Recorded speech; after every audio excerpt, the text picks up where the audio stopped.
Fixit42 bot says welcome. Stream starts in 5 minutes.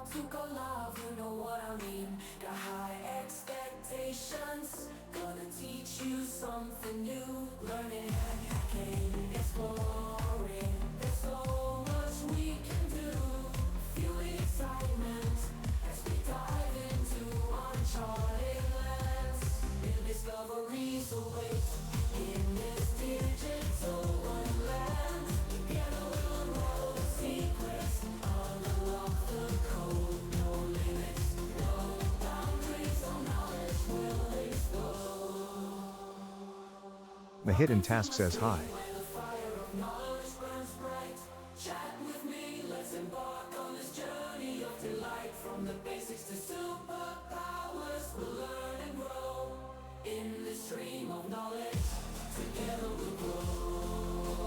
Fixit42 live says hi smile.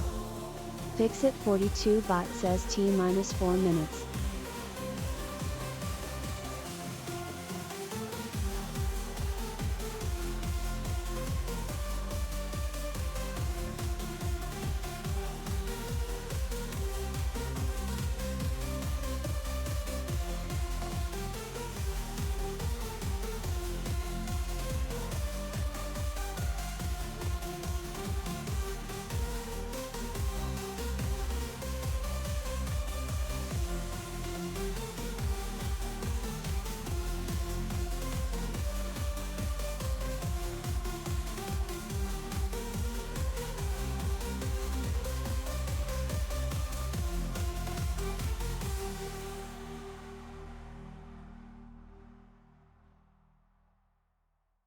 Welcome to my stream, where knowledge reigns supreme.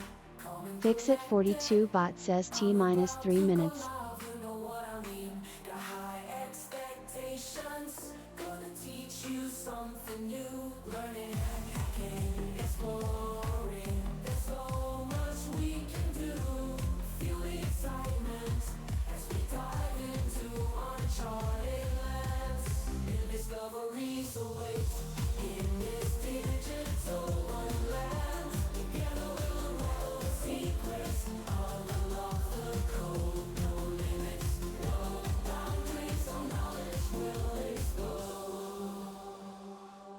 Welcome to my stream, where the fire of knowledge burns bright.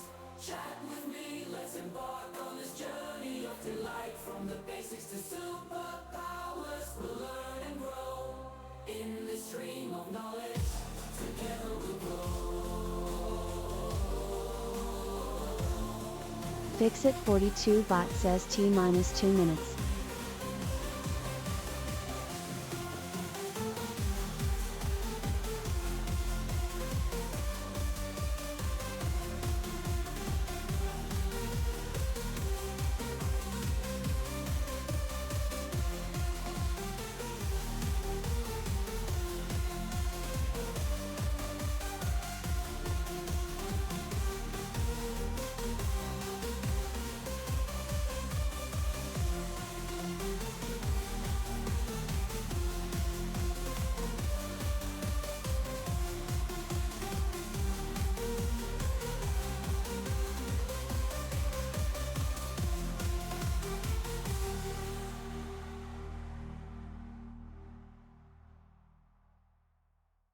Welcome to my stream, where knowledge reigns supreme.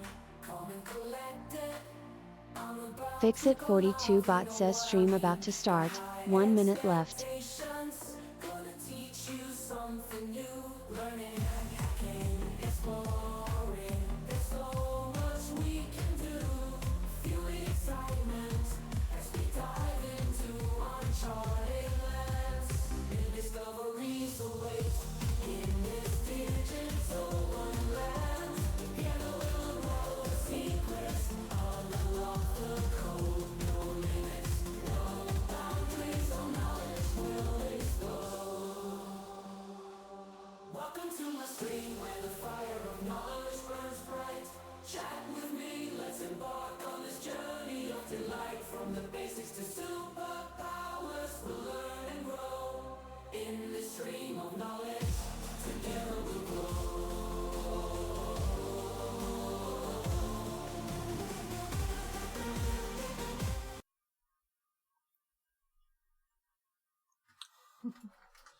Yes, I was testing to see if I could get the normal TTS working here.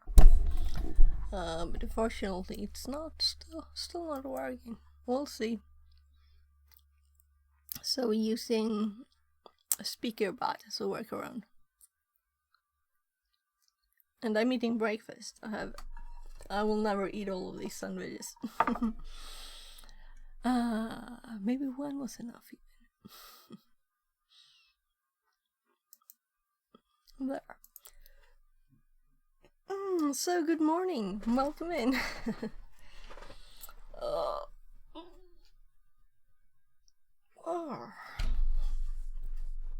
Right, so I have a lot of stuff up still, right, from the buffer also stuff. But I thought we'd take like something else for a bit, do a few different things.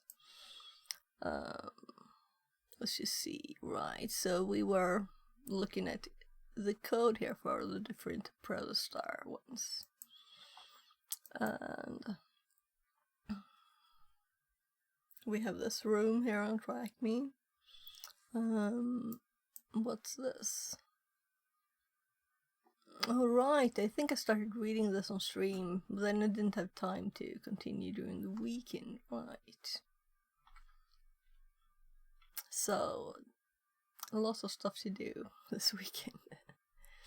And I didn't stream earlier. Well, I just streamed a bit of IRL there. So I usually stream every day, so it's very odd to have the Wednesday as the first day. But I'm not really in shape, that's why I didn't stream yesterday. I feel, I don't know if I'm sick, I'm just a bit off. I'm not really sick, I just feel a bit off. We'll see if I get sick, maybe, I don't know. I hope not. Yeah, maybe just bad sleep.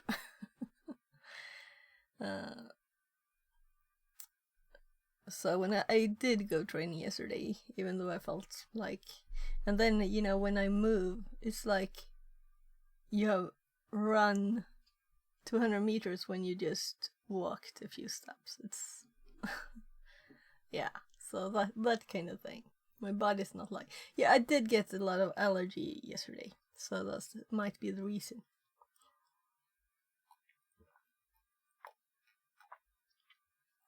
Then I actually slept a bit after because it was, you know, the body says to do stuff.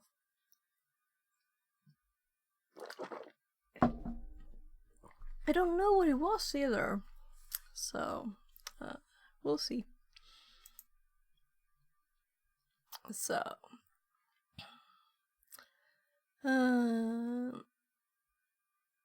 okay, so I think this was just a random stuff with something random we clicked, right? We can delete this one. Oh, yeah. So let's open that one again. I think these two links were actually The hidden task says, I'm configuring the switch right now and I'm watching you. Okay. Welcome to the air. Yes, I'm just thinking these were from the Hack the Box article as examples of like real world buffer overflow problems. That's what it was. So that's why we have these up. So I'm looking for a date, 2019. When was this one then? 2018. So I guess it's possible that this Hack the Box information thingy was from then.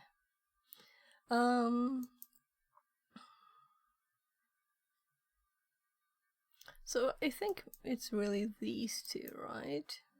But this is probably also from there.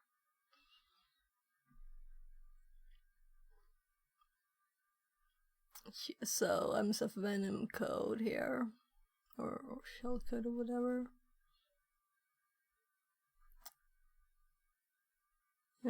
Nops 20 plus the buffer. Payload. Mahidin Task says, I'm watching you from the other side of the world. Selamar from Turkey. Oh, okay. Yeah, I'm in Sweden, so it's not that much the other side of the world, right? But good morning. Good morning. So you never know where people are, so but this morning for me. Or well, it's 9. So right, so first they put the knobs in there, and then they put it in here, in the payload. Why not just put that in here? Wanting to make it clear for some reason. So this thing. Now I'm curious what this is. F6, C1, B3, C7. Mahidin Task says, good morning. C. Then it's connecting.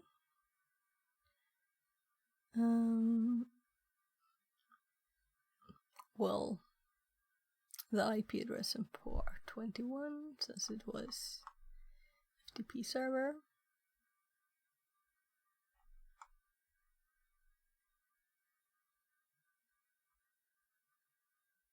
Download your role.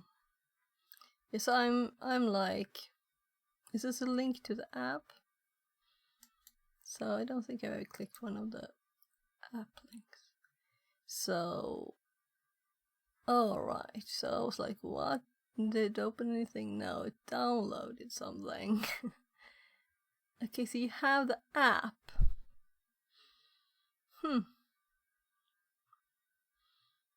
So, so this is the contents of that file. So it's just the executable file. So this is a simple program then.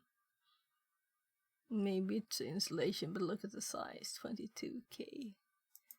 I don't know. I haven't heard of free float FTP server.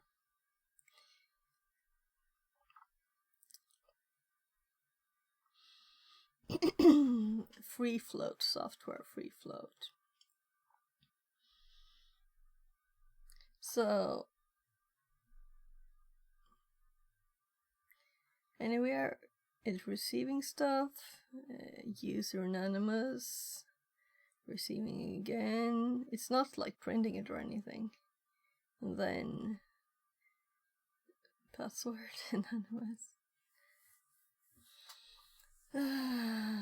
Store payload.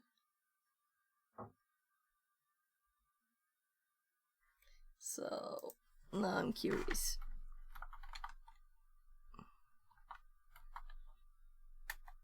Yeah, so what does this command do?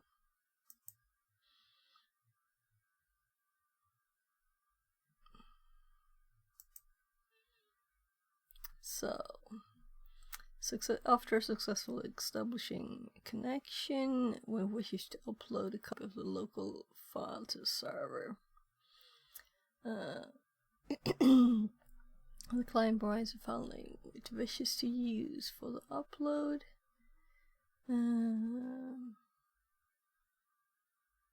So it will replace the file if it exists.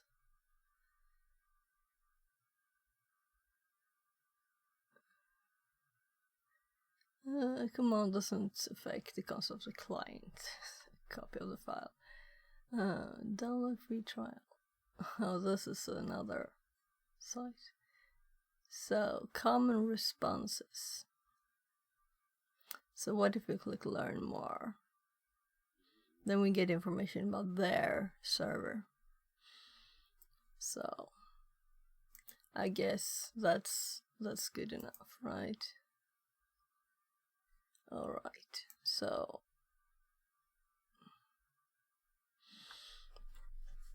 yeah. We don't need to have this up. It's the same as other stuff. I've seen. I guess I should read these articles, right? So let's keep those up.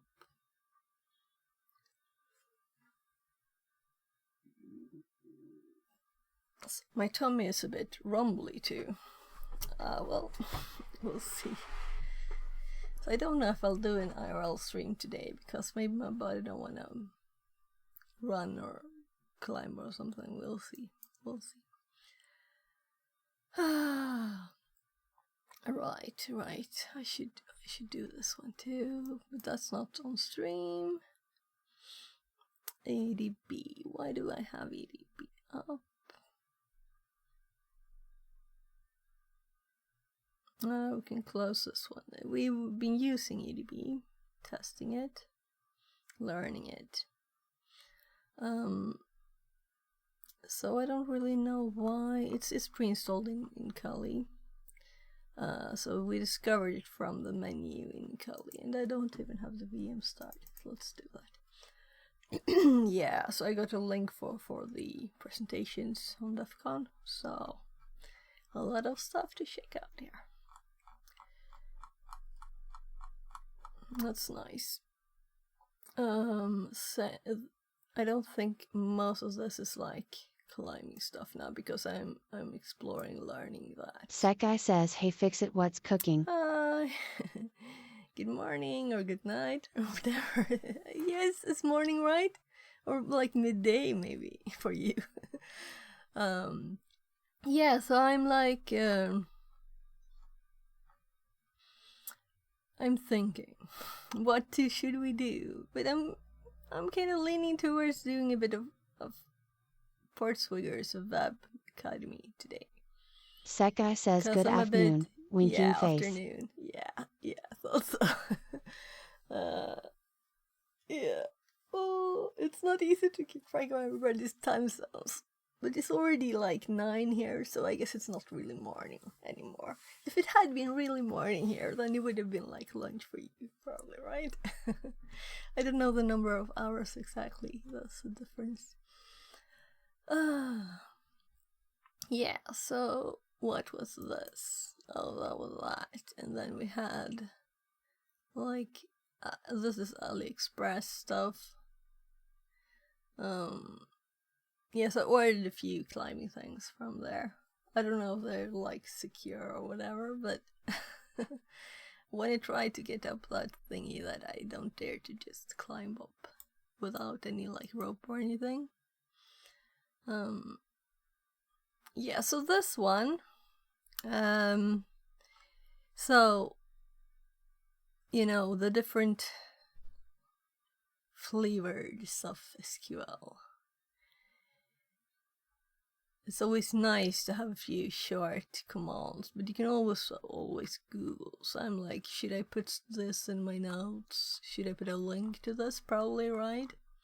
So let's put a link in the notes, which means opening the notes because it's not up even. So, right. So what we have up is stack stuff. Meaning this is the buffer overflow stuff. So we finished this one, and this is screenshots from EDB that I talked about. So you can see how the main function there is. This is an if, that's why it's split like this.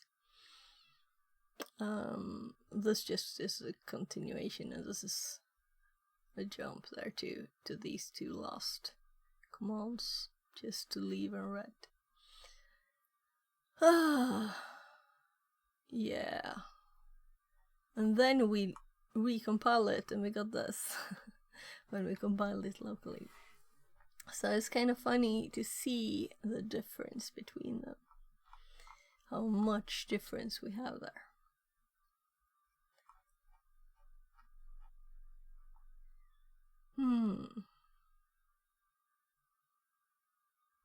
Yeah, and the problem we had here, we're running this on a computer that is not like the defenses are disabled. Then we had C2 inserted at 2 places in the address we wanted to add here. So we have C2 here and C2 here. And we wanted 86 and yeah, these 0408 should have been up here in this line. So it broke. It broke when trying to run it on a my normal Kali machine. So it's safe, I guess. It's nice, I guess. Sekai says not like this. Yeah. So, but if when I run it at the Try Hack Me rooms, I uploaded it, or rather we compiled it there. Because I couldn't run the compiled version. So when I run it in this VM, it worked. But I did have to add 8 bytes extra too. So it was differently aligned than on the original, this Protostar VM that is supposed to be run on. And that one only has American keyboard, and I can't type. I don't know where the keys are. I have Swedish keyboard. I can't use the American one. I guess I should learn it maybe, right?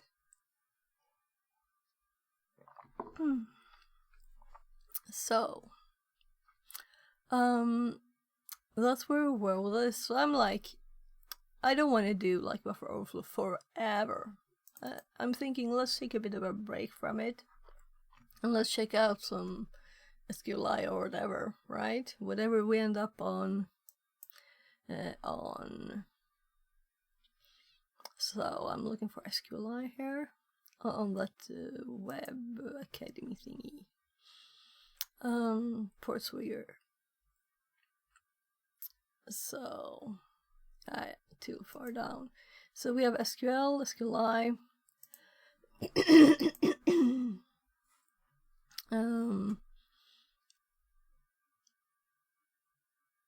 We have SQLi here too. Yeah, so here I have a bit, glad that I found it at once. Here I have Oracle, Microsoft, Postgre, MySQL, SQLite too. So I have one more than they have in their list. So that's the basic, just getting the version, so we know what it is we're dealing with, the database version. But then I don't have much else. It's just general stuff, you know. And I think it's MySQL, the rest of this, because that happened to be what it was that I was testing on, you know, and getting the information from. So let's put this link here, and let's we'll not close it. We can use the tab. So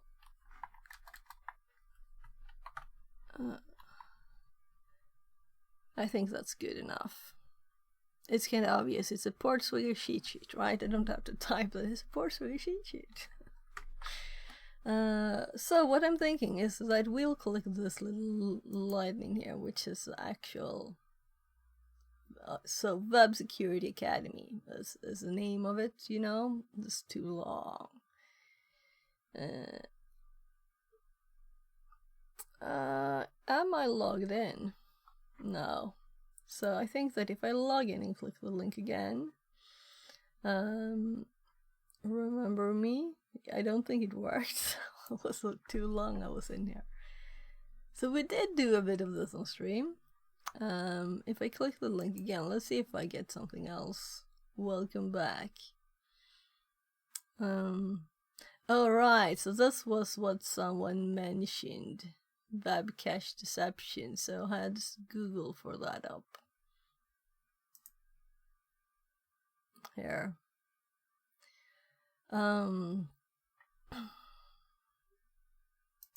So that we can check out later, but I was currently looking at this. So this is the only path I think that is basic when I list them all.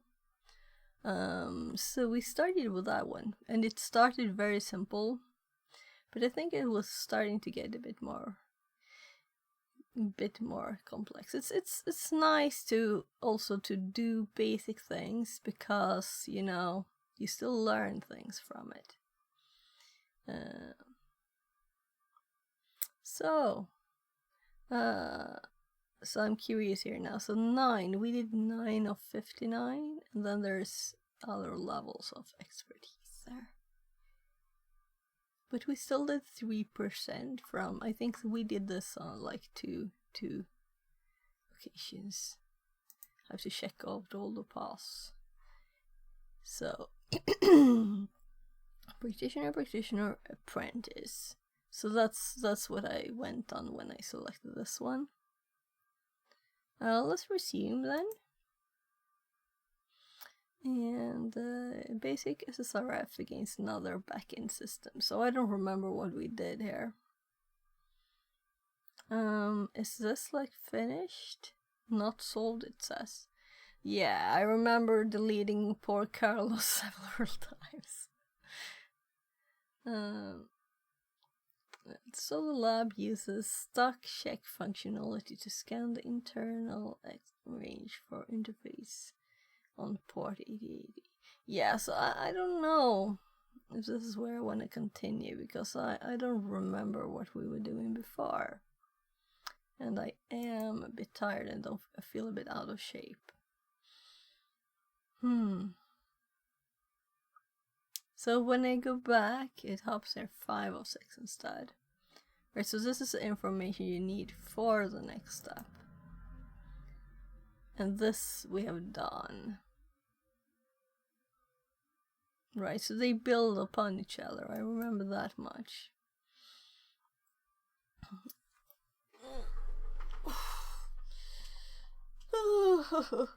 So I'm a bit curious to check something else, really. So we could continue this, but back to a learning pause. Maybe we should try something else to start something.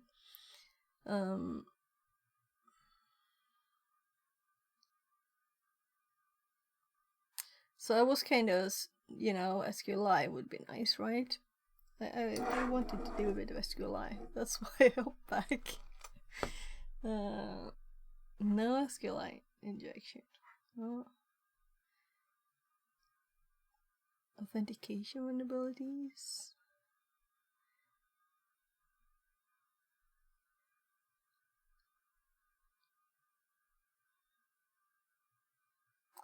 Path reversal. Yeah, so I think this one might hop more, right? Being like a basic guide to all the server-side vulnerabilities, while the others dig into. So we were doing SSRF here, and there was one for SSRF only. So this would be more detailed. So this is 52 steps, and this is 23. But this is 65. SQLi 51. Let's start SQLi one. Right, so view path. Okay, so we can like see what's in there. How to detect? Retrieving hidden data. Union attacks. Yeah. So I want to go through it all, of course. So we're currently doing try hack me, hack the bugs, and this part swigger, and we're also doing NATAs. Yeah, we shouldn't forget NATAs. What number were we on NATAs? I don't remember. Let's check it out. So so the NATAs ones were getting really hard. That's why I thought I'd pause it. So it's not like I'm doing all the things at the same time. I'm just hopping to where there's more good information about what we need to learn, right?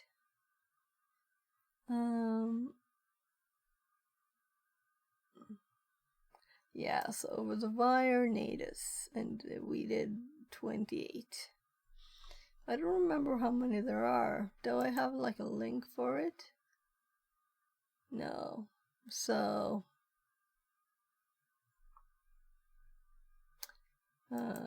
See if I remember. No? Okay, so we probably didn't finish 28.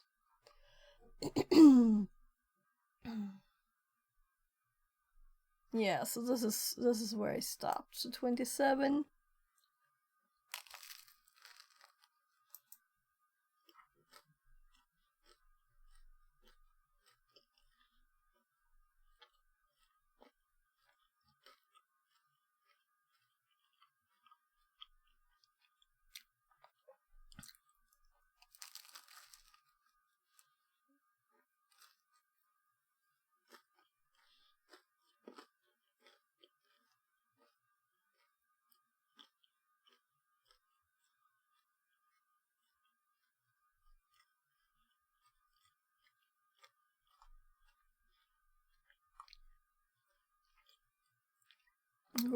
Right. So we created a user with a similar name, but with lots of zeros and a C at the end. 0C. So, and set the password. So then we got the data for. It's like it's bugs in SQL.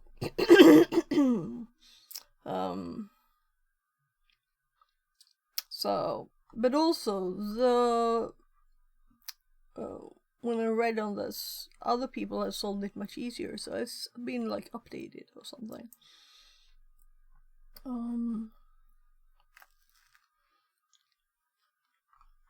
Guy says have fun learning Fixit, see you soon, smile. See you! Welcome back.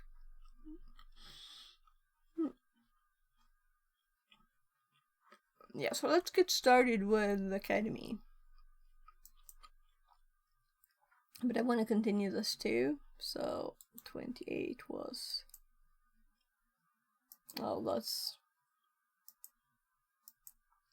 Didn't I have anything on 28?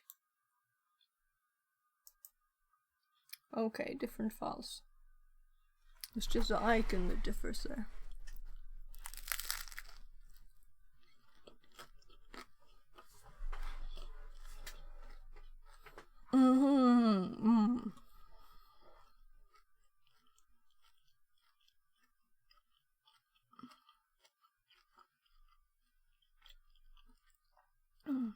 Peke_TV says CHEAP viewers on huon99.net/Quaiko. Fixit42 bot says message removed.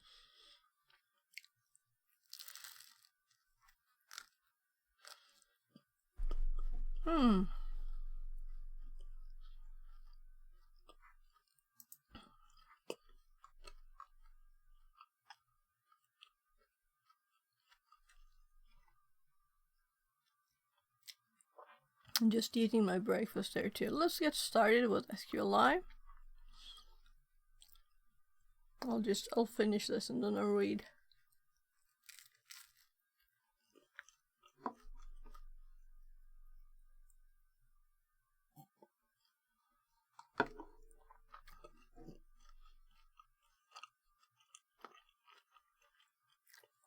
Why did I get 2 of these? I don't know. I could never eat 2.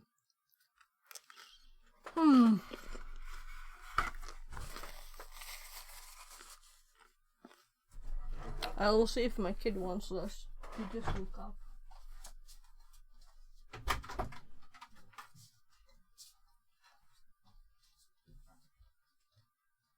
Linus?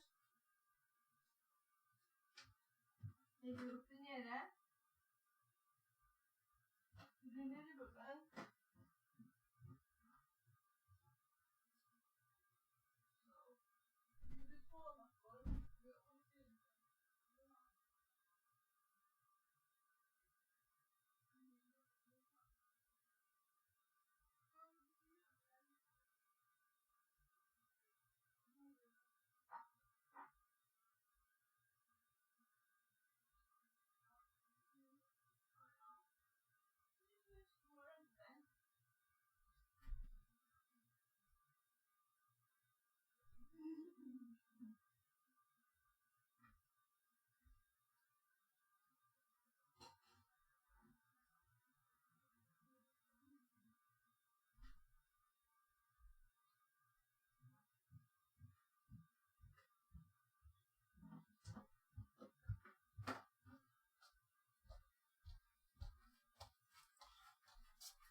think he was a bit tired, but he wanted them. So I made 2 of these breads, you know, and cut them in the middle, and should have just made 1.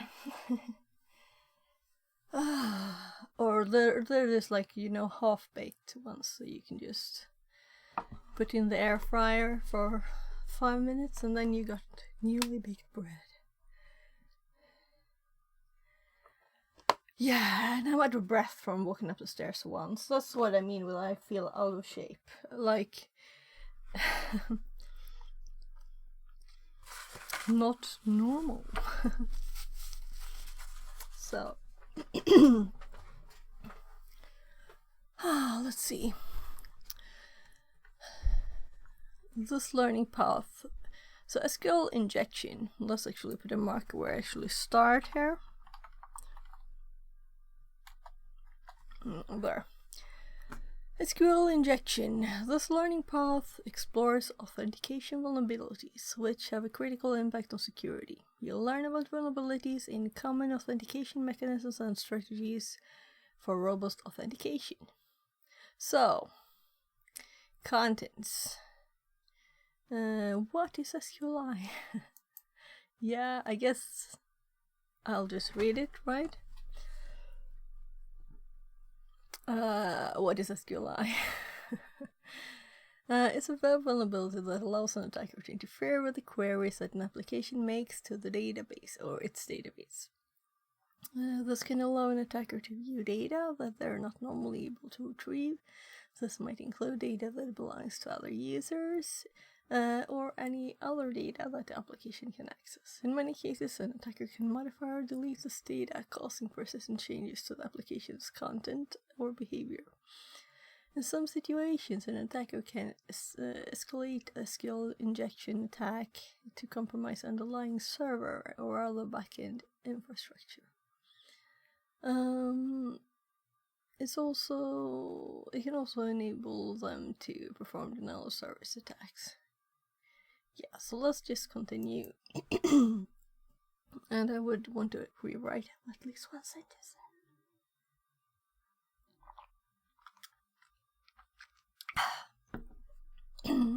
How to detect injection vulnerabilities. You can detect SQL injection manually using a systematic set of tests against every entry point in the application. To do this, you would typically submit a single quote character and look for errors or other anomalies. Some SQL-specific syntax that evaluates to the base original value of the entry point and to a different value, and look for systematic differences in the application responses. Some SQL syntax that evaluates to the base original value of the entry point. I don't know what they're saying here. It's like another sentence that would need to be clearer. Systematic differences in the application responses. Well, what does that mean? I don't know. Well, I get this and this Boolean conditions such as, or look for differences in application responses. Yeah, so I think this is what they mean up here, but they're like split it into 2 points, so you assume this should be something else than this, right? Base value. So, or true or false.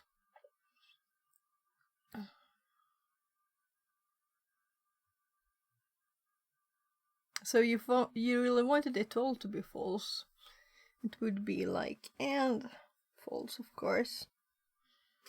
So I'm curious what they're thinking, but they'll probably explain stuff later. Payloads designed to trigger time delays when executed with a SQL query and look for differences in the time taken to respond.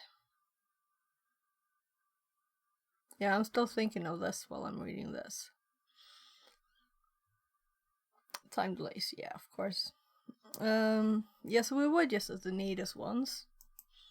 So if we hop back to Natus, I should actually put the Natus scripts I made in my SQL there. And what made me think of that was it's a new folder script. Right, because I don't want to have the scripts I wrote to be used generally, to just be in my Natus folder. And I have a few Python scripts here, as you can see. I think the easiest way to do this is to open this as System Explorer there. So if we go to Natus and we do type and we do the Python files here.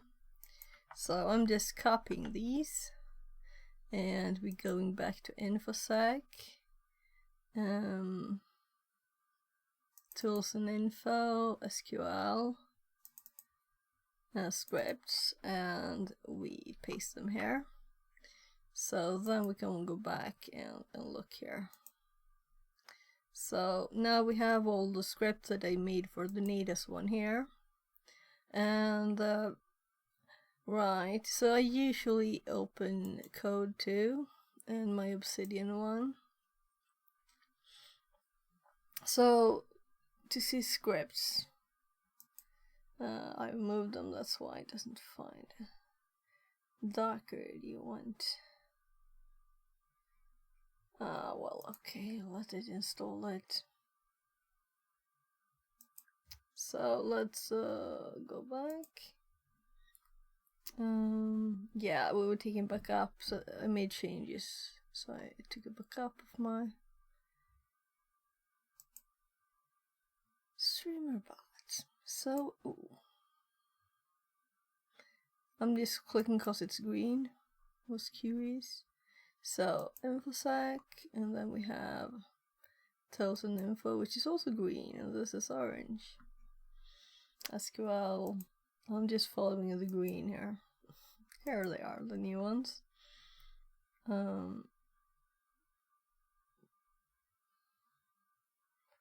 So is there a new one then? Because I'm quite sure I have Python working nicely already. So anyway, this is for Natus. Crick with Fun says obviously. Hi, welcome in. So these are scripts that I wrote to automate the things, and I want this up. So I guess this is just, let's see. Yeah, union select 1, 2 from users with username and password. Pauline Canada says, whoa. Hi. But then there are more. They're built up on each other. So I'm thinking I want to have these here in my SQL stuff, so I can. Because I wrote these not just to do Natus, because I could have done it manually, though some of them would have been like very boring to do in Burp manually. But with Python it's very simple to do repetitive things like checking time delays. We'll see what does this one do.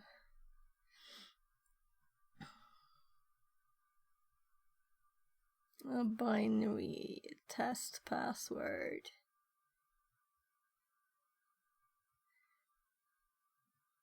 Right, so now we're doing time. That's what got me thinking of this here. Time delay. So we can see what's true and false, what actually works. Sorry, that's not a pretty one.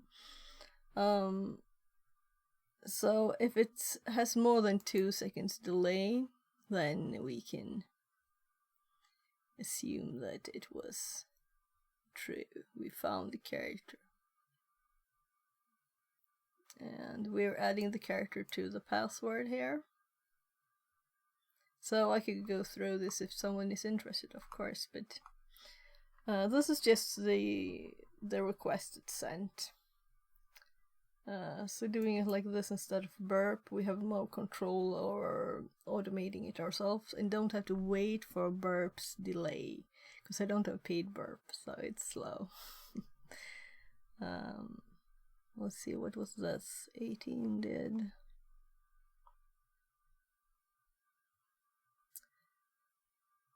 Right, it's also double off because this is the same as this, so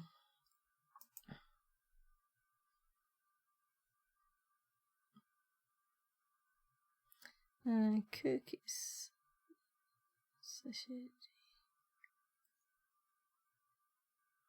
Right. So converting it to a dictionary. Yeah, remember this was a bit of a mess there. If response state is 200. Yeah, so this is our check to detect if we're on a working one.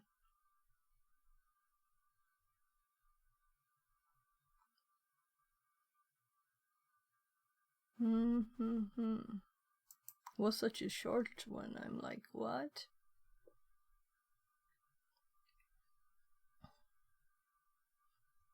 For ID, right? So, so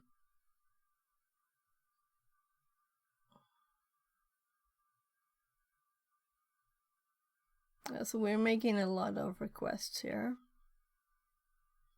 and we're sending this cookie with the ID with changes with the loop, every step of the loop. So it sends this cookie here to cookies. So we're stealing someone's session there, really. So this one, right, this was fun. Yeah. So the later ones didn't have any. I didn't do any scripts for them. Oh, so it was the same like range here, but this is the kind of, this is kind of what we got. So it is converted. So it's not like the numbers themselves anymore in an ID.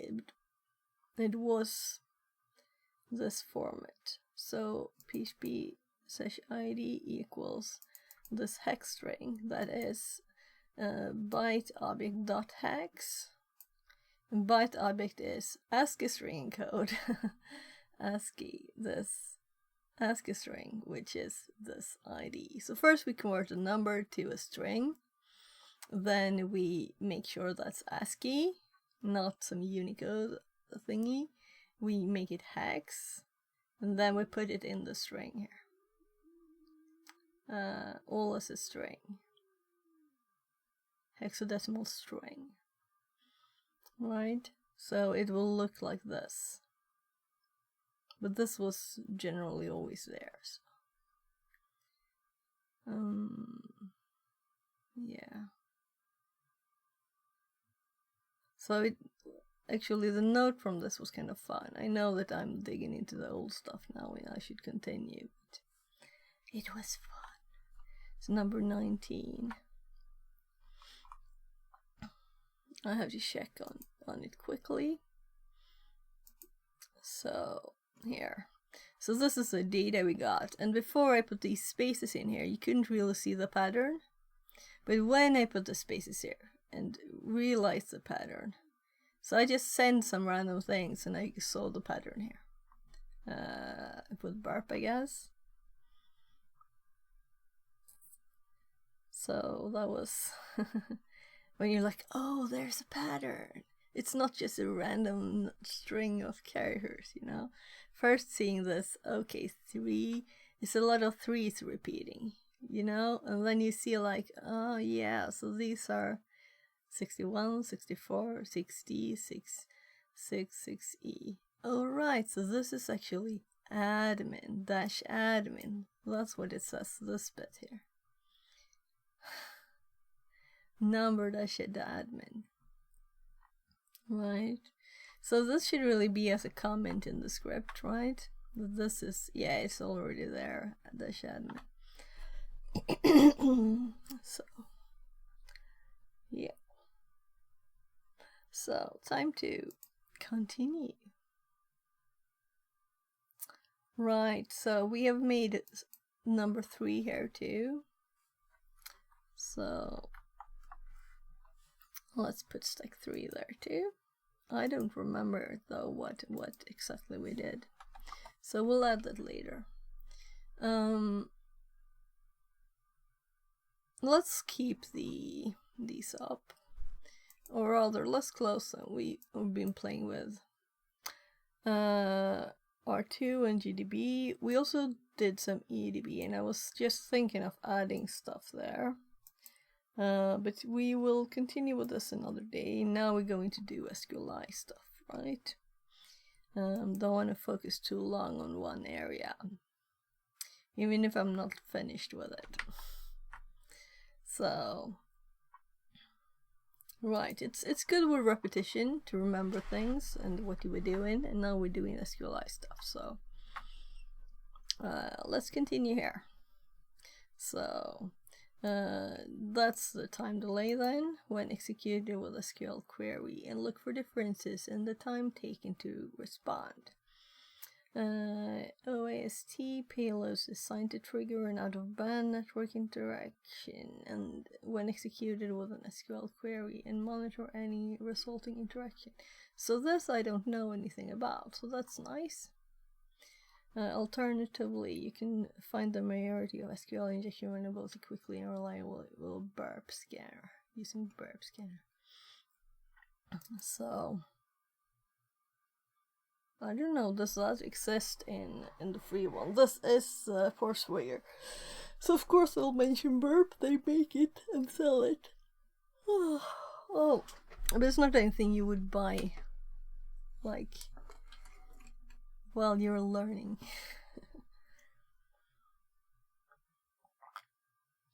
SQL injection in different parts of the query. Most SQL injection vulnerability occurs in the where clause of the select query. Most experienced testers are familiar with this type of injection. However, SQL injection vulnerabilities can occur at any location within the query and within different query types. Some other common locations where SQL injections arise are in update statements within the update values or the where clause, in insert statement within the inserted values, in select statements within the table or column name, in the select statement within the order by clause. Okay, so yeah, because this is also select, where of select. So they're just adding the name itself of the table or column can be a place to inject stuff, and in the order by. And this is also the where but of the update. Within the inserted values itself of insert. Okay, we'll see. Retrieving hidden data. Imagine a shopping application that displays products in different categories. When a user clicks on the gifts category, their browser requests URL. InsecureWebsite.com, products, category gifts. This causes application to make a SQL query to retrieve details of the relevant products from the database. Select star from products where category gifts and released equals 1. The SQL query asks the database to return all the details from the products table where the category is gifts and released is 1. The restriction released 1 is being used to hide products that are not released. We could assume that for unreleased products, release 0. Yeah. Retrieving hidden data continued. The application doesn't implement any defenses against SQL injection attacks. This means an attacker can construct the following attack. For example, gifts comment. Now this results in the query. Select star from products where category gifts and released one. So this part is commented. Where is that? It's a comment. Yeah, removing the release. So it's just doing all of them. You can use a similar attack to cause the application to display all the products in any category, including categories they don't know about.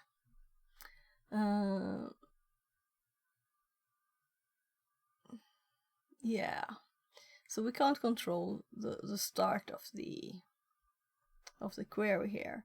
We can only control what's after here, after this equals. So we can't change anything before, but we can set new characters if it's not like filtered in any way, of course. So if it's or true, then it will return everything and skip the whole where thing, really. Everything from products. Return all items, yes. Warning. Take care when injection. No. Tips will be happy with the warning here.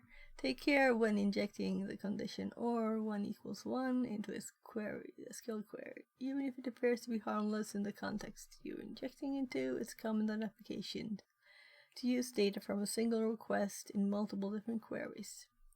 And your condition reaches an update or delete statement, for example, it can result in an accidental loss of data. So not just deleting one line, but all of the database or all of the table or something.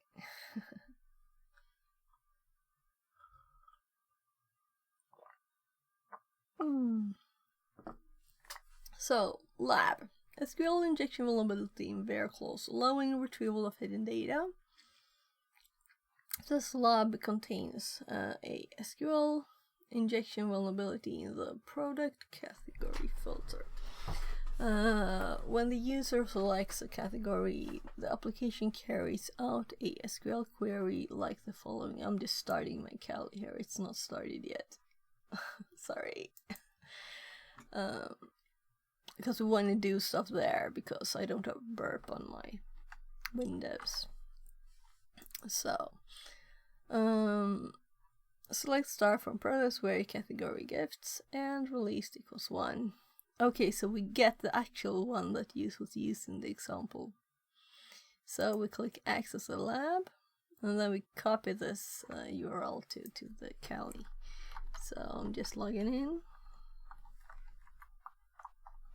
And this is on the web, so we don't need a VPN or anything. That's nice, right?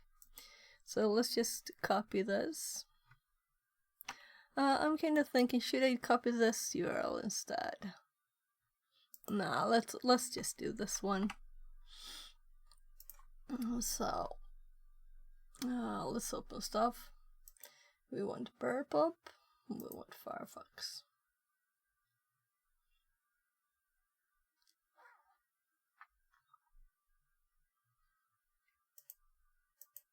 So we're using burp as a proxy here in Firefox. So the queries the URLs we go to, you know, everything is like.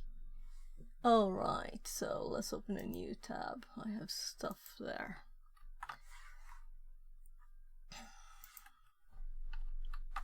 So here. Yeah. I should clean out my tabs. So we have the same site up as we have here, so we can just close it here. So to solve the lab, it will say solved here instead.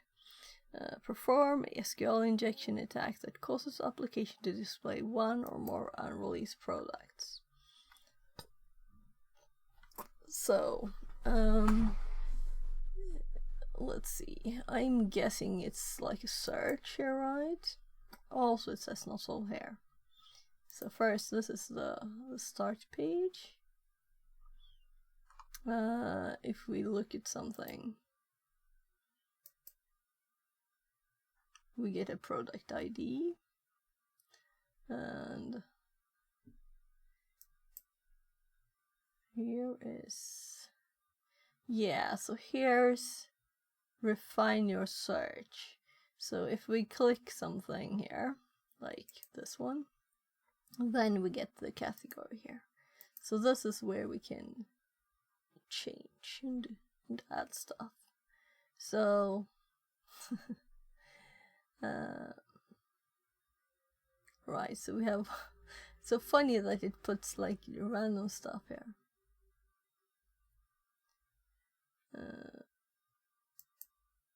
Oh.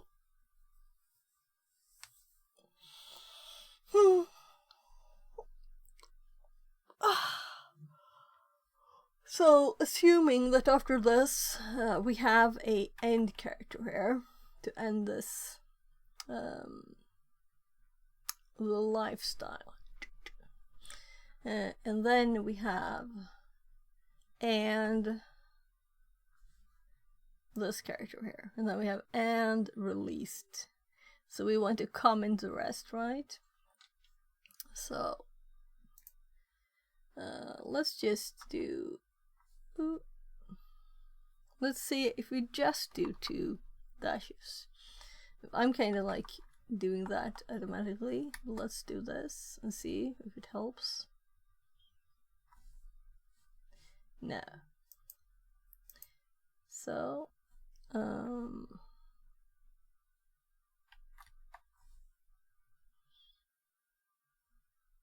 so this is not all things.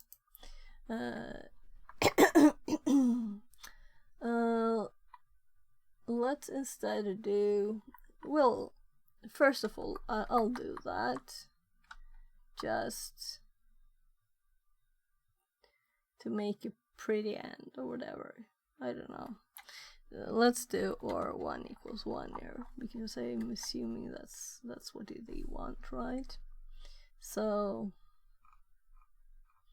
we have all of it. So let's delete stuff from the end and see if it still works. We're not done just because it says so. So this also works.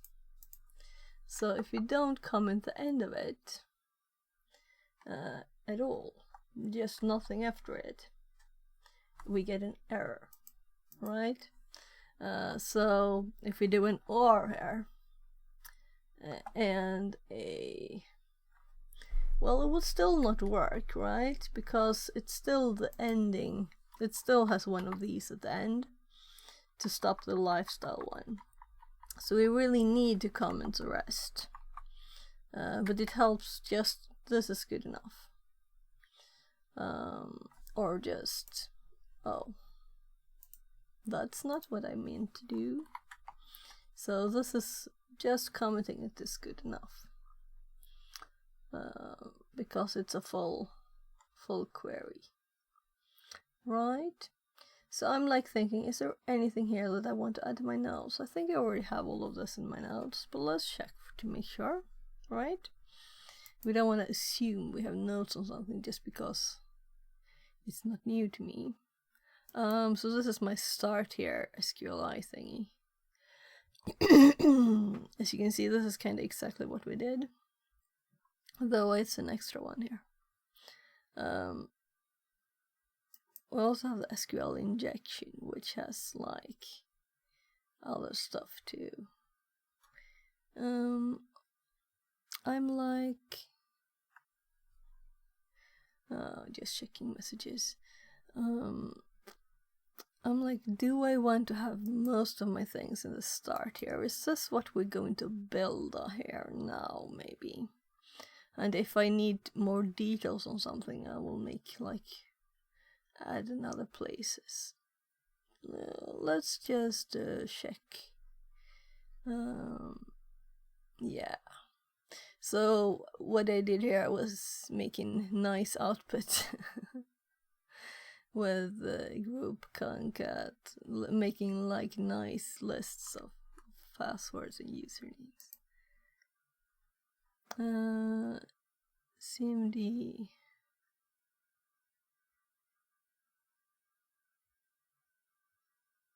Oh, right.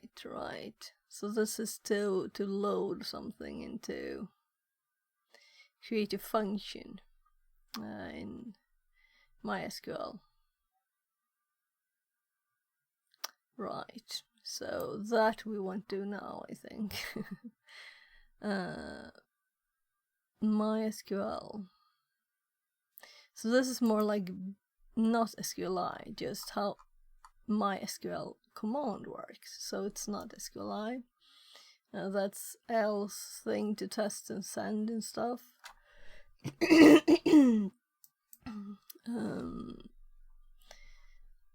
Then we have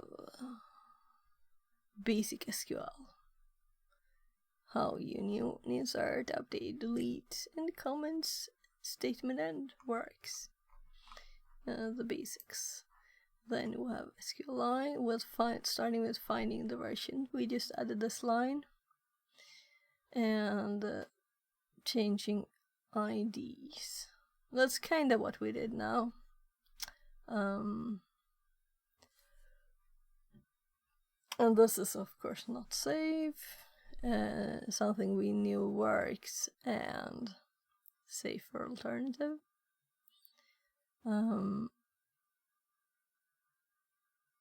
Like a known username with the username. 3 types. Right. So just having the names there, that normal ones are called in-band SQLi. And when we can actually see an error message and get error message information, that's error-based. And union-based is, of course, when we use union to get data. And these are examples.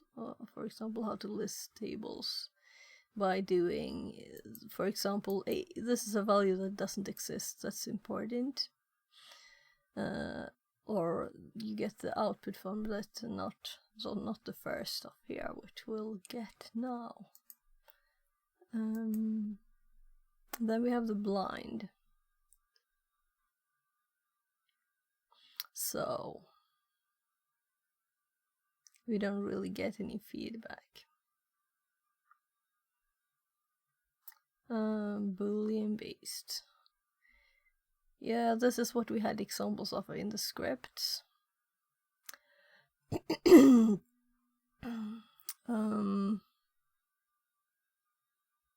So we can only see if it works or not, like, kind of thing. Right, so we can check if the first character in the username is something, for example. Yeah, right, so I even have lines here. So we're database like, just wildcard will always be true. And we're trying to add a character before to see if the database starts with an S. And if it didn't, it will be false here. So it's the same queries that we had with union, but now we're not getting nice answers. We can't just ask for data. And then the type base that we were just looking at, the script. I don't know which one it was. Here, seconds after or before. So before I send the query, I check the time before and after, and then I see is the difference more than 2 seconds. Because we have a sleep 5 in here. So that's why or how. Right. let's continue, go through this. Out of band. Yeah, so I'm not pleased with my notes. I've left white space here, right?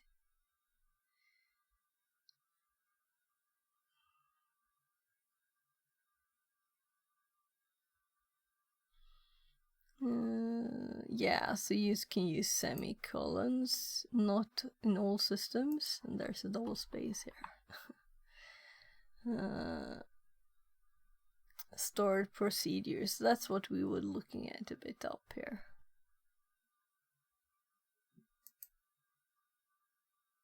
We made a function.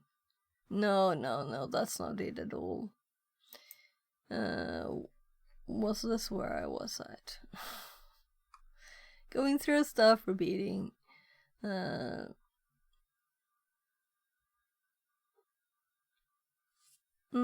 Maybe it was this. Yeah. Yeah, exactly.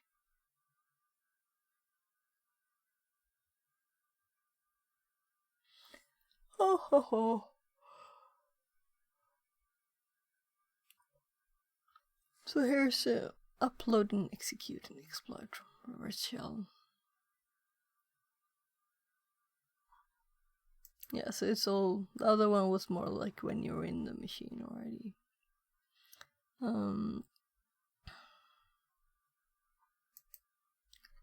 So what was this?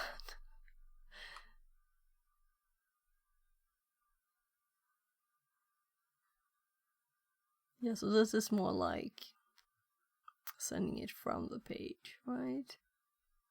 Because we're uploading it in a query. Tools, where there's SQL map and something else that's similar that I haven't tested, but someone told me. Or I heard it on a stream or something, right? So SQLi parameters. Right. So if we have like id equals 1, it might be running this. So if we do this, this is what we just did now, right? On the Web Academy. But we did it with a category instead.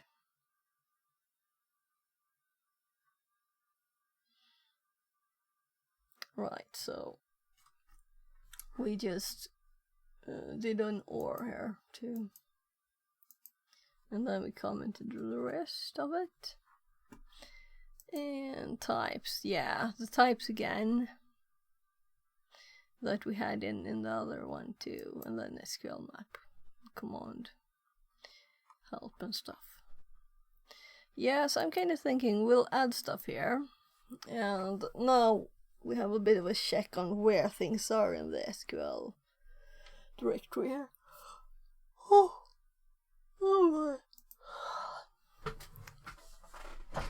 So.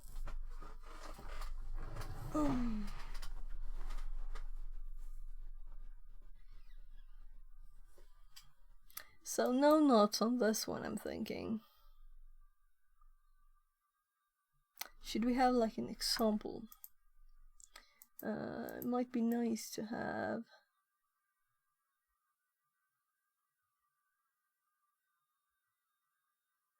examples. But not here really. Let's make an examples. And here we can put like this one.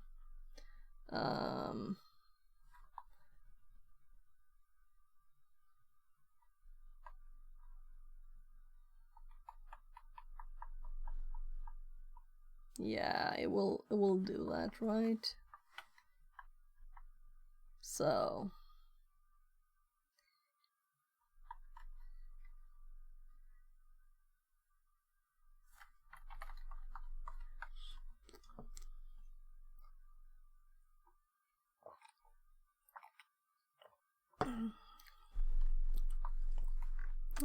gets all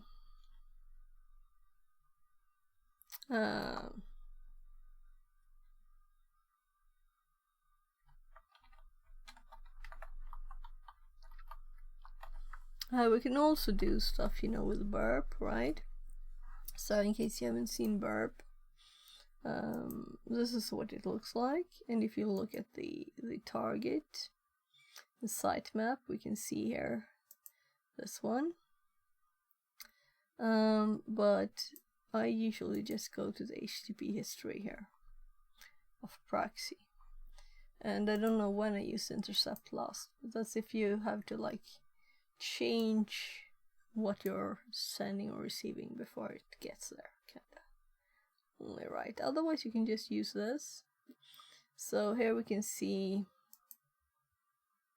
the request and the response for this, and we can send it to repeater, which is a place where we can just modify what we're sending and send it.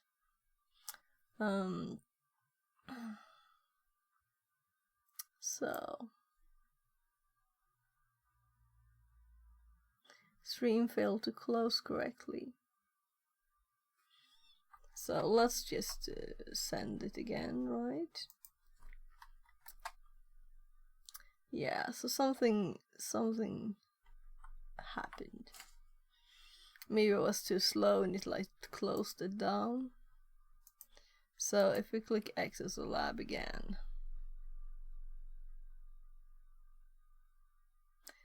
okay. Yeah, so that was slow. Let's compare. Yeah, so we have a new number.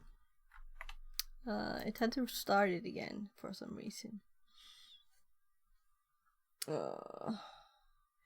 Yeah, so it's easier just to go back to Praxi here, and let's go to the very end here. So when we send a new one here, let's actually do it a bit lazily and just replace this there. So we have the same thing. I don't know if they automatically close it quicker when you've solved it. I don't know.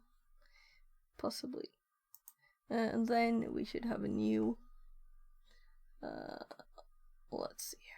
Why is this sorted oddly? Can you see it's not sorted on the number? So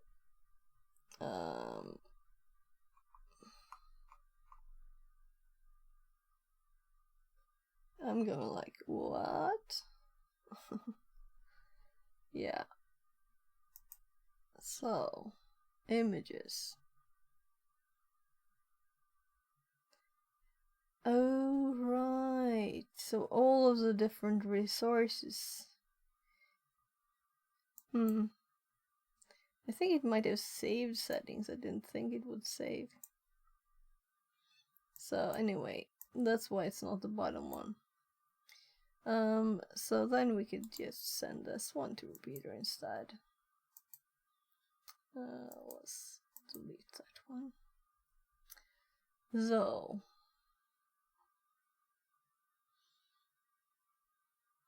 and now we send it, and we get the response in here instead. And if we remove, let's see here. If we compare, we have lifestyle, and after that we have the single quote there. Is this character, and then we have the space, or space 1 = 1 space dash dash. So this is this character. We can just also use this program to automatically write. It also says there's 27. So we could use that to do it, but they can also do automatical conversion here. So URL decode.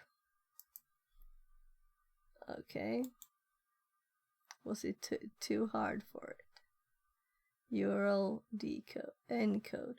Oh, decode. I did decode. So I didn't think this was a key character, so then we'll have to do all the characters instead. So 27. So now I'm curious if it doesn't do it with the automatic thing. We can also do like the whole thing. And let's decode, right? So we have it like this. And then we do encode of key characters. It doesn't do the single thing there. And it also uses pluses instead of %20. This is more readable, right? So it's the %3D here instead. The equals. That's the one it didn't do before. Yeah, so let's see how minimal we can do the encoding thing. Will this work with just pluses? No real URL encoding. And I think so, it works just as well, right? We have all of the crazy number of products here. It's not just saying, I can't do that, I don't understand the characters. So we don't need the single quote to be encoded here. We don't need the equals to be either. So that's nice. So we can change this easily and play around with it. So if we wanted to test removing the dashes here now for this and see if it works and send this, then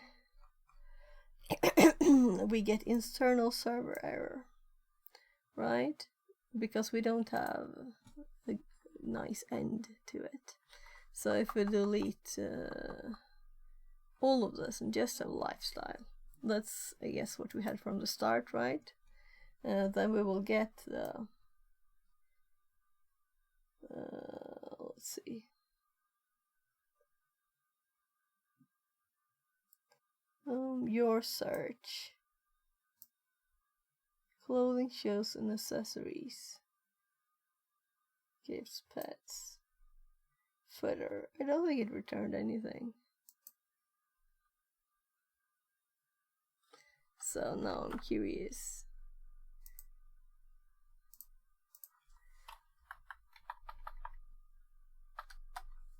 So why didn't this return anything?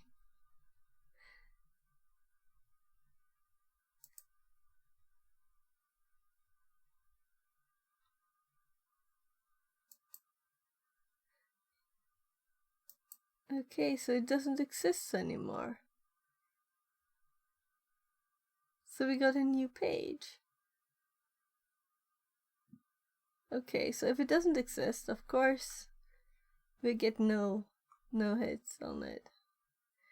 Oh, I'm so curious to see the old ones now. So let's go somewhere here. Let me go back. Lifestyle. Yeah, so we have a lifestyle category here. Lifestyle.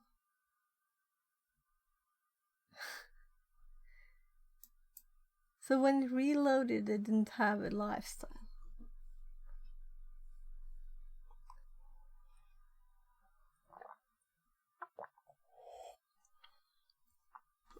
So there's no pets here too. So it's like a random one, right? That's fun.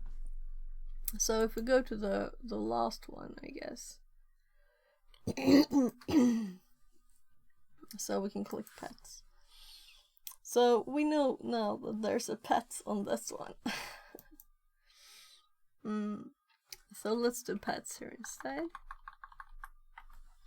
But there's also a nice test that we got all the data without actually sending anything that's a category at all. Giant grasshopper. Lazy dog. Now we got all the pets. There are three ones there. So then we do the we first end it, right? And then we do or. And then we do 1 = 1. and then we need to comment the rest, and then we replace the spaces with pluses, like that, there, and then we send it, and that's control space. And now we should have a long list here, starting here, so it's much more than 3 now, all the items, there. Nice. So, oh right, so I actually went to the next one, did I? That would explain it. No? Well, it wasn't updated. It says sold now. So I think I clicked this to think, oh, this might be fun, but it was only videos here, right? So I want to know all the things. I don't want to watch a video just to see someone else's solution. But it would be nice with a few lists, like items. People solve this and this and this and this way to see if you can learn more than what you already know, right? Subverting application logic. Imagine an application that lets users log in with the username and password. If a user submits a username, Wiener, and the password, Blueshees, the application checks the credentials by performing the following SQL query. Select star from users where username equals Wiener and password equals Blueshees. If a query returns the details of a user, then the login is successful, otherwise it is rejected. In this case, an attacker can log in as any user without the need for a password.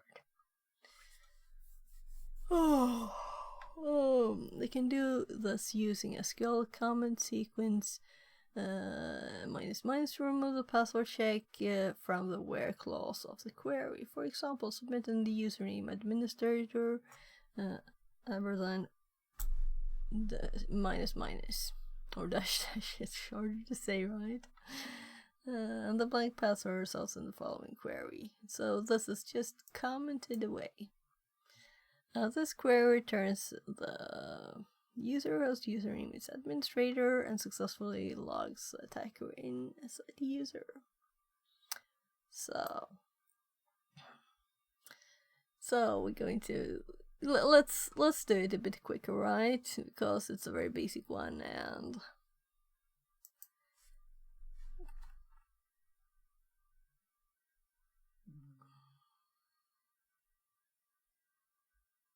I'm waiting.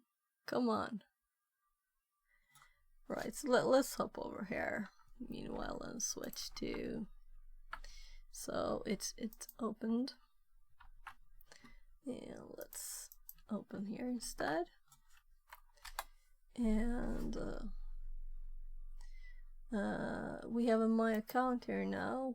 I'm assuming we can log in here, so let's do administrator there, and we ending this, and we're just commenting the password bit, right? And we're logging in, and they want something here, so there, your username is administrator. Congratulations, you sold the lab. Okay, so let's close it. And we don't need to go to burp, I just wanted to show it in case someone didn't know it. SQL injection union attacks. When an application is vulnerable to SQL injection and the results of the query are returned within the application responses, you can use the union keyword to retrieve data from other tables within the database. This is commonly known as SQL injection union attack. The union keyword enables you to execute one or more additional select queries and append the results to the original query. For example, select AB from table 1, union select CD from table 2. This query returns a single result set with 2 columns containing values from columns A and B in table 1 and C and D in table 2.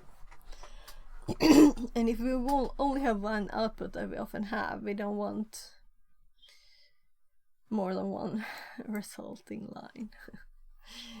SQL injection union attacks continues. For a union attack, union query to work, two key requirements must be met. The individual queries must return the same number of columns.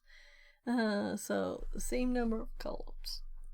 Data types in each column must be compatible between the individual queries. It can't be like a text and a number and then the other one number text, right?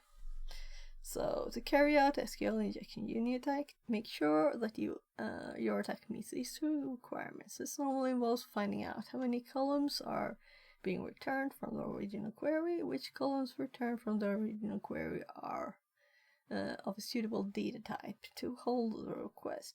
The results from the injected query. My voice again.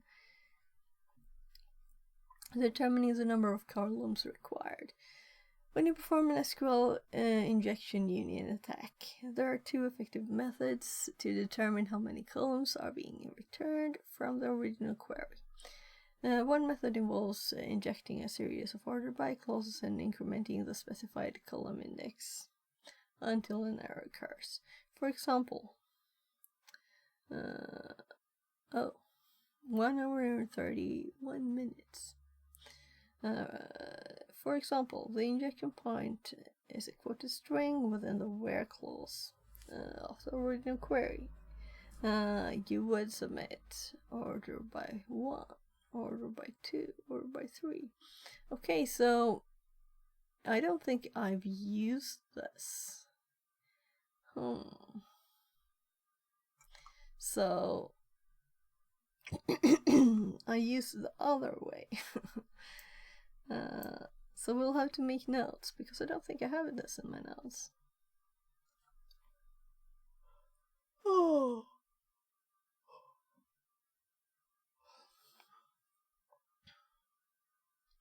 So this is like cheating, right? Order by 1 or by 2. Oh, that's interesting.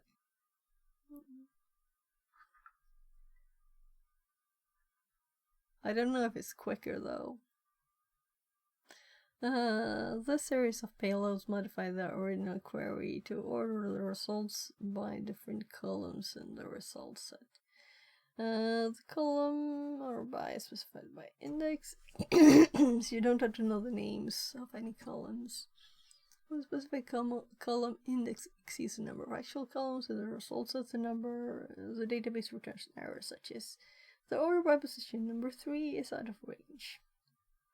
The application might actually return the database error in its HTTP response, but it may also get a generic error response. In other cases, it may simply return no result at all. Either way, as long as you can detect some difference in the response, you can infer how many columns are being returned.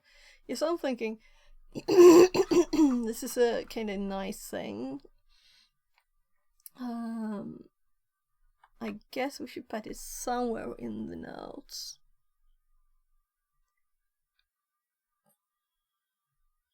So,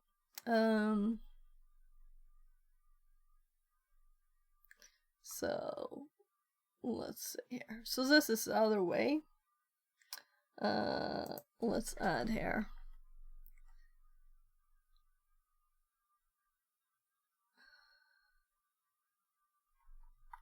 We can also use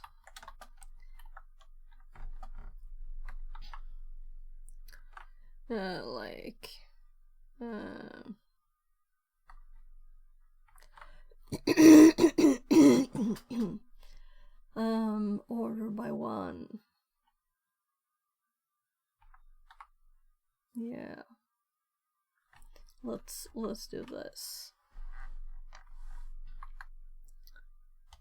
We can also use order, then try to get information. I remove those because it's just order by 1.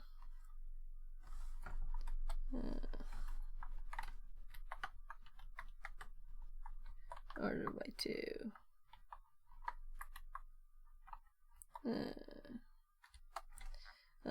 Until we get an error. Not functioning.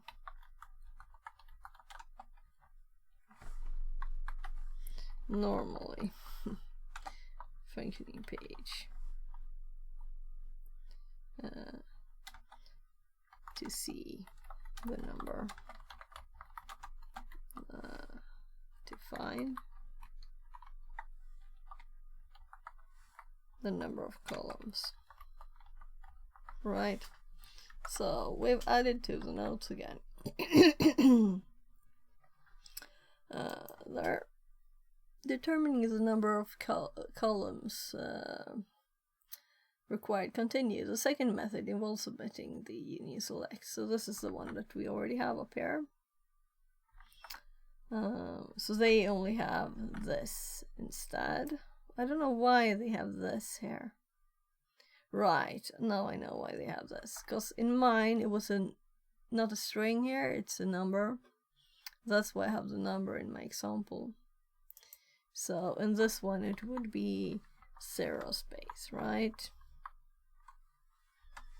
To keep it the same. That's why we don't have the single fnut there.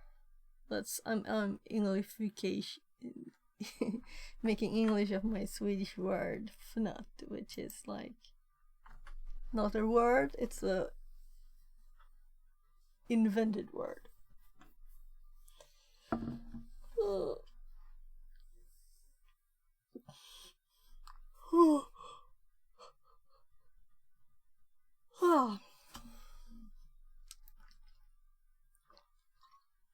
Yeah, I think I feel better today. Clyde Husto says, is Cyber Second good? Yeah, it's fun. It's fun. So, so you're interested in cybersecurity.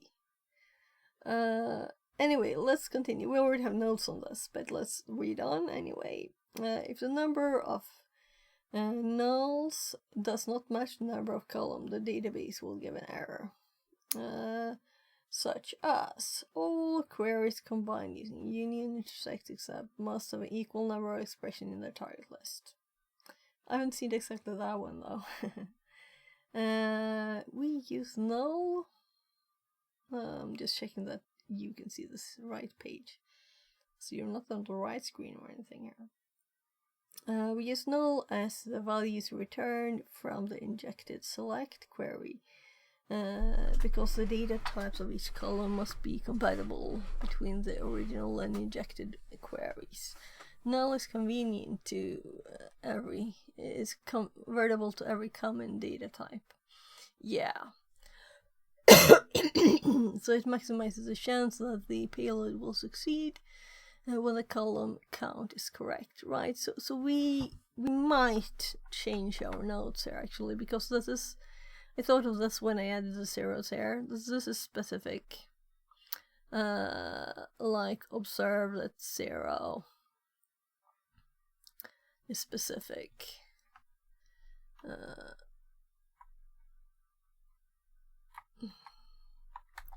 So observe that 0 is specific. Yeah, I wanna move this anyway.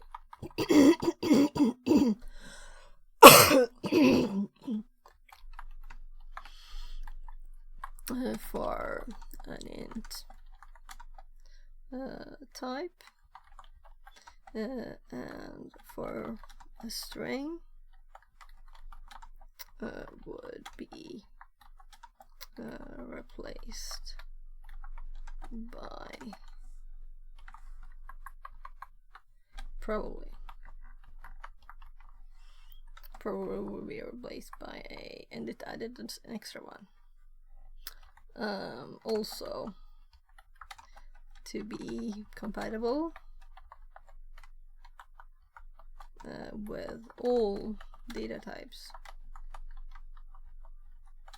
I don't think we need to do this though. I think 1, 2, 3 works for all, but maybe it's different in different like dialects of SQL. Null can be used instead of numbers, right? So 0 union select null comma null.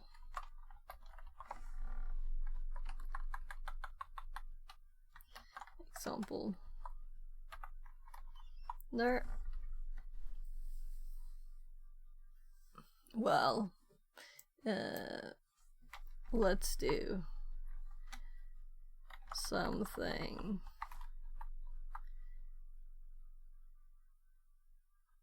so just doing a string there to show that it could be different, right?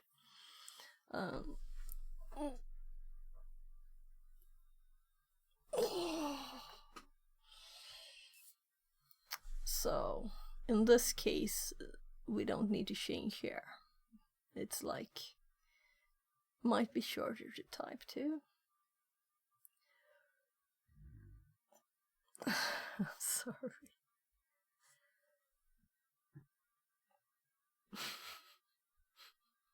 I'm sorry. Is it my tummy? I'm thinking this is not directly connected, so also let's not use like sentences. I don't have that for the rest, so it's not, no. Well, I guess I do. It's mixed. It's mixed. All right.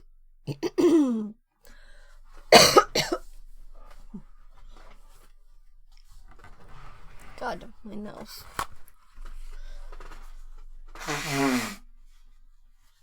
Yeah, I don't think I will be running today.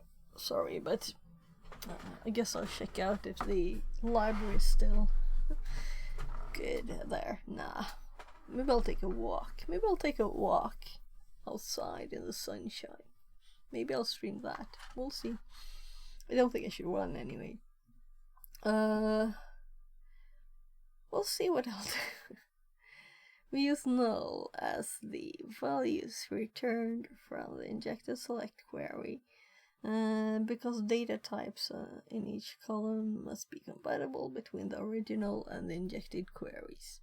Null is convertible to every common data type, so it maximizes the chance that the payload will succeed when the column count is correct. As with the order by technique, the application might actually return the database error in its HTTP response, but may return a generic error or simply return no results. When the number of nulls matches the number of columns, the database returns an additional row in the result set containing null values in each column. The effect on the HTTP response depends on the application's code. If you're lucky, you will see some additional content within the response, such as an extra row on an HTML table. Otherwise, the null values might trigger a different error, such as null pointer exception. In the worst case, the response might look the same as a response for an incorrect number of nulls. This would make this method ineffective. Okay, so that's the downside of nulls. So we need to add something here in the notes because I didn't have this, so we added it. So let's also observe. So in Sweden I just do obs. Let's do this right here too. That this could result in errors depending on the use of the data as the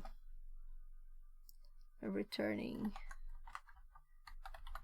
values will be null. One error. Well, let's do EX again here, right? EX null pointer exception. How did they type it? Yeah, like this. So for me, this automatically, you know, you understand what the context there. So let's do this so we don't have the red line. Yeah. So if there's something like null pointer exception that you don't understand, just ask. Lab SQL injection union attack, determining the number of columns returned by the query. So I just read the name and didn't listen. Yeah, we're supposed to find the number of columns. Let's click this before I read. That's what I learned to do last time. I remember that now. So, this lab contains an SQL query. Why do I say "and" with SQL? I don't know. Vulnerability in the product category filter. The same as last time, then, kinda. The results from the query are returned in the application's response. So you can use a union attack to retrieve data from other tables. Right, so we get a list of things, right? We'll get a list of all the contents. The first step of such an attack is to determine the number of columns that are being returned by the query. Do we have to do this in steps then? Well, you will then use a technique in the subsequent labs to construct the full attack. To resolve the lab, determine the number of columns returned by the query by performing an SQL injection union attack returns an additional row containing null values. Yeah, so I'm kind of like, so why am I doing this? And then I'm like, yeah, but we did add stuff to the notes, and maybe I'm not in shape to do something that's like forces me to think. So we want to have finished all the labs, right? We want to have all the check marks on the list, don't we? We want it. We want it.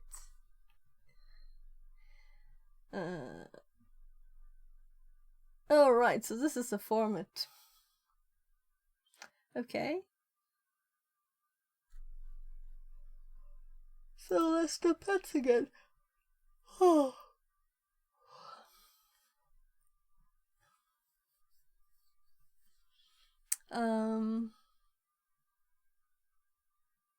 So what was the question? How many columns, right?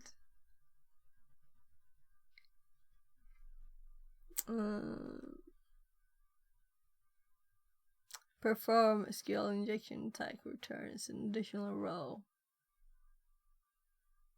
Yeah, because then we will know. So it's telling us to use the first method to return another row, not to do this one.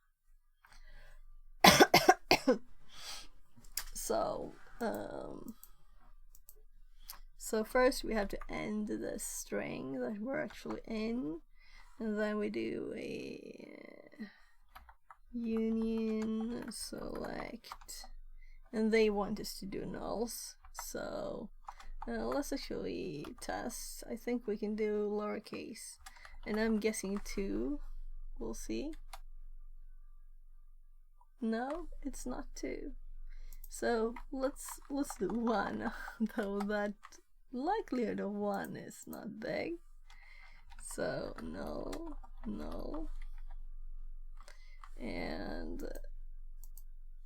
it might have to be capitalized, but I'm not sure. So I'll do a few more, then I'll go back and do it the way it's supposed to be, or whatever.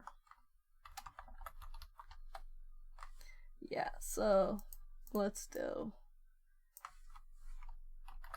But I'm not going to type this more times, so. Okay, why did I do that? So we have an error. So I'm still thinking they both work and that they have a crazy amount of things, right? And it's much easier to type 1, 2, 3 than this. So seriously, where's the page? Oh no. So I tried clicking back here. Maybe I shouldn't have. So I wanted to go back to their example. So this is how they do it. So I put spaces here. Alright. Also comment the rest, of course. I forgot to comment. So that's why it's nice to go back. I don't have it here because there's no extra. So we'll need to add that to the notes too, right?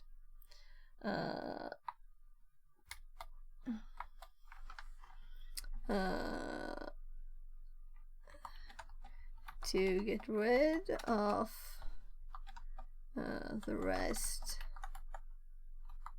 of the query, you can add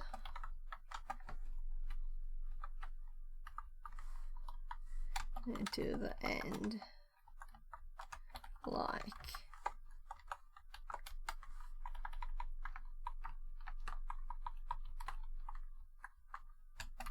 there, right? So let's go back and redo it. I think it's 2. So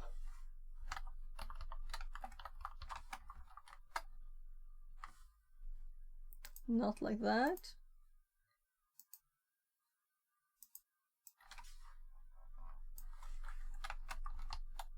So many tests. But this is good. Also, let's remove the space. I don't think it matters. Nah, right. So I had this copied. But there. So it is 3. Now we confirm that we can do this lowercase, right?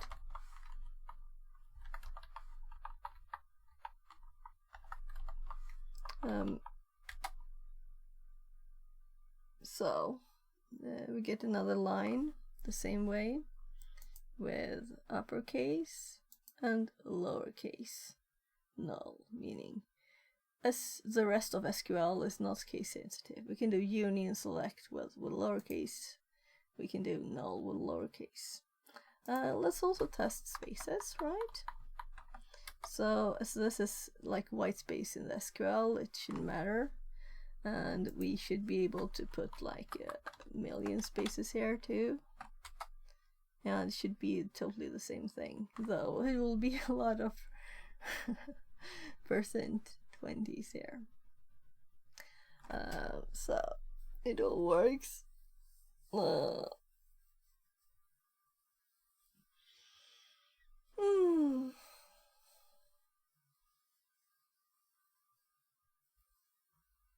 I almost want to play with more things, but I guess there will be more things to do, right? Yeah, so I added this. The rest of the query, like a password after username.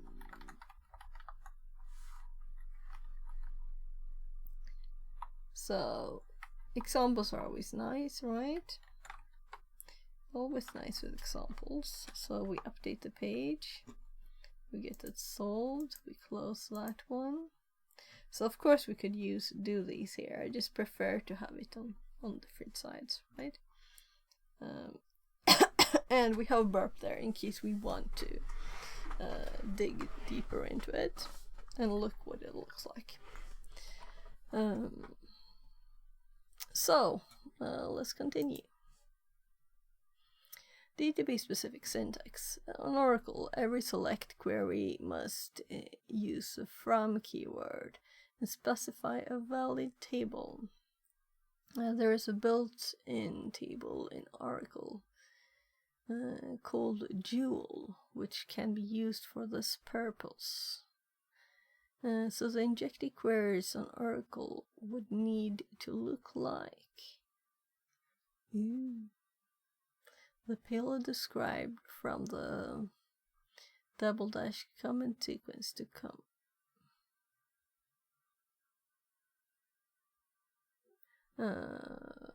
Comment out a reminder of the original query following the injection point on MySQL. The double dash sequence must be followed by a space. Yeah, so this is why I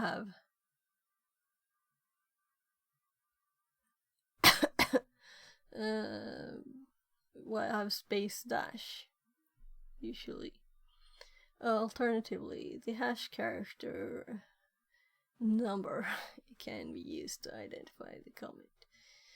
For more details on database specific, this is a cheat sheet that I had open at the start because someone else, actually Finn with Gun, I think his name is, on Twitch. Let's of course go there and let's do a shout out, right? So yeah, I did search for him. And he's got 56 followers. He just started streaming. So his name here is this. So he's been streaming like every day now, I think.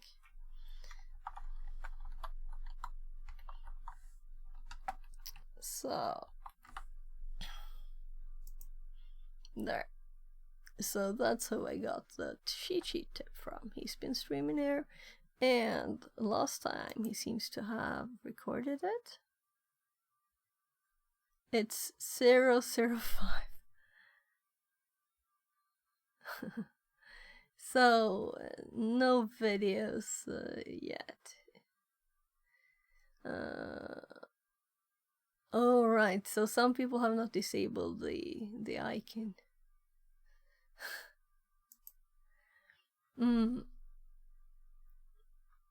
So that's who I got the cheat sheet link from, and also the inspiration to start doing again the Obscurity Academy. So I just tested it once in that other one, but I don't want to continue without going back and repeating. And this is much simpler stuff too, though that one was well, I don't know. This is much simpler. Oracle every select query. So we read all of this. We have the specific syntax. Oracle requires the from keyword.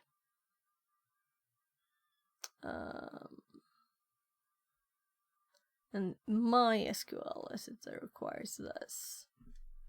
Yeah, so we need to add all the information to the nodes. That's why we have the nodes. So let's do a parenthesis here. In Oracle, the from, well, should I do capitalized? From keyword is required, and there's a specific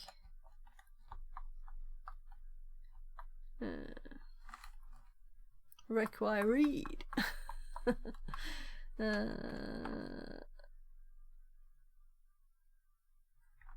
Special built specific special. My god.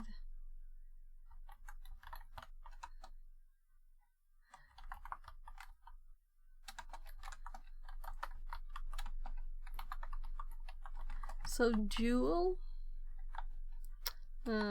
jewel that can be used.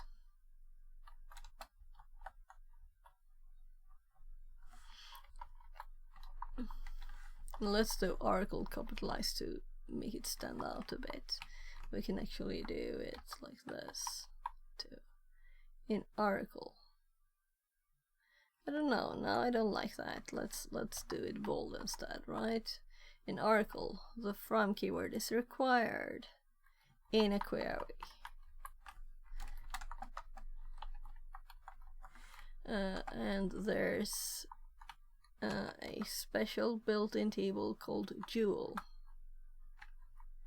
So bold that too, that can be used. And we have an example, of course. And I think I copied it, right? And I already had the there. So union select null from dual. I don't like the uppercase thing though, because it makes people think you can only use uppercase, and I assume that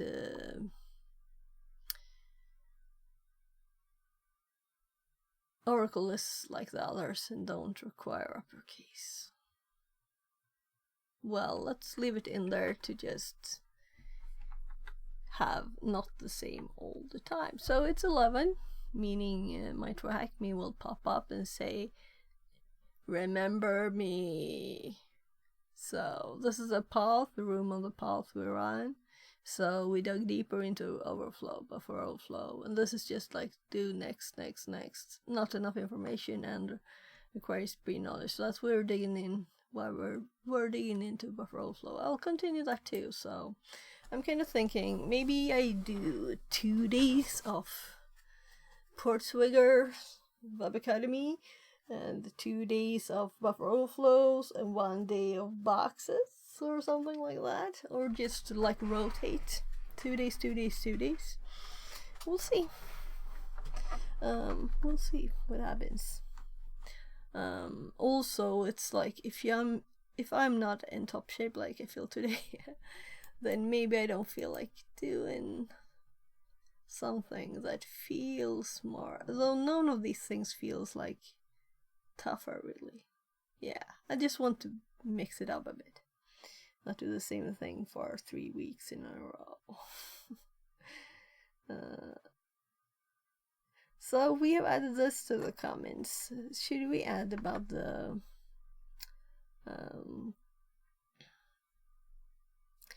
comment in MySQL dash dash. Well, a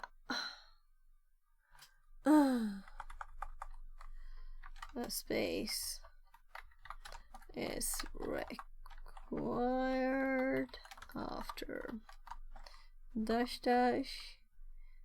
So I use dash dash dash because it's, you already have it on your under your fingers, right?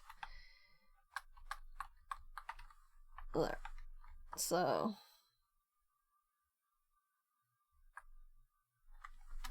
or use for commenting. I didn't know about this. This is new. Let's also add this to our SQL. I think I have comments. So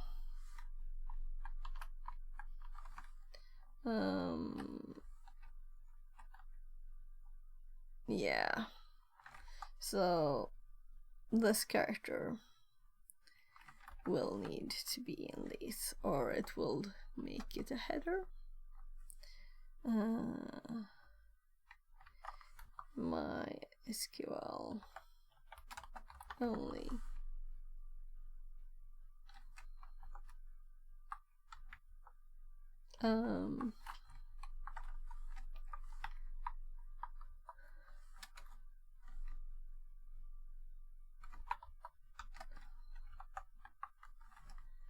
MySQL rec space after, making it so hard for us to do this, right? So all the others have this. It's just these single characters I didn't do. Yeah. Well, I'm more thinking statement and statement separator, maybe. Whatever. Let's leave it at that. Yeah, we're at the start here. We're building out the start here. So let's actually do this. There. We don't have to put all the data in here, it's in other places, right? I realized I had it both up here and here, but not here, so it didn't really need to be added. Oh well. Yes, my kid's school starts in... we'll have to leave in 2 hours. So I'm going to just go check in with him that he's good and everything. And I think I'll go get some more water. Let's finish this first.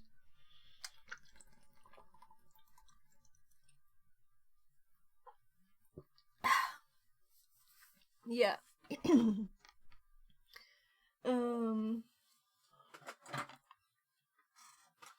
So I'll just go check on my kid.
All right.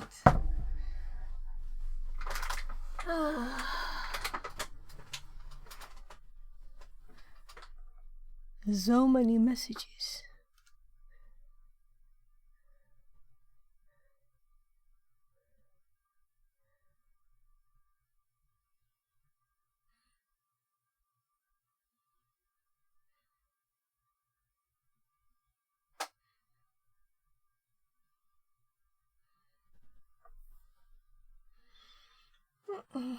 So, let's see.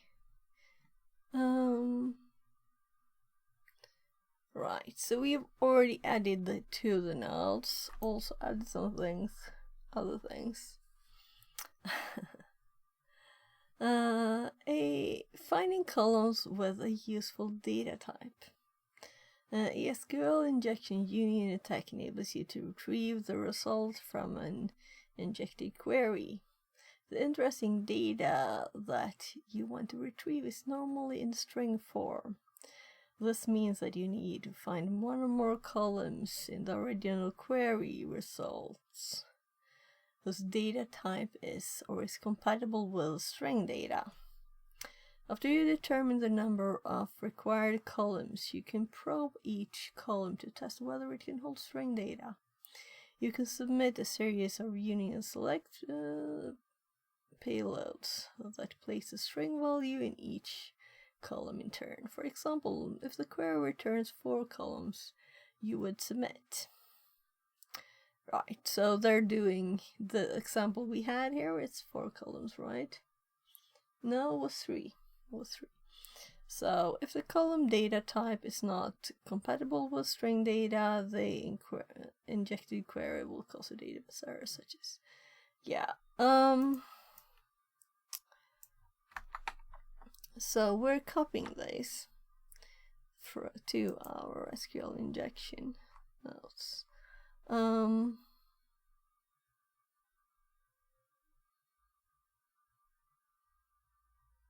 So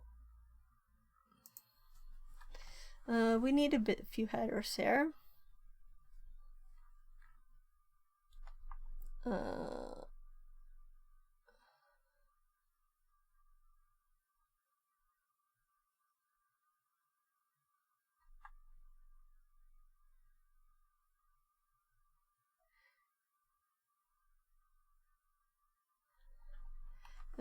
Get information.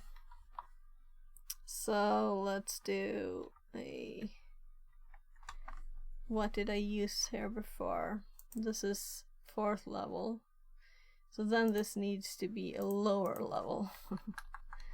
5th level header. 6 I think is the lowest level.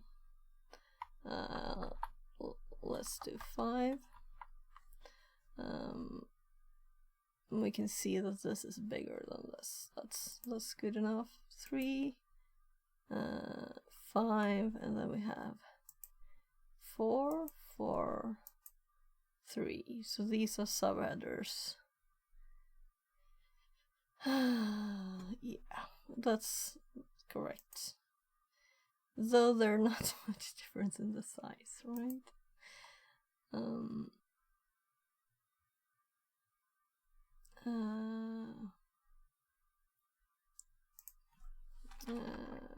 From the database, like get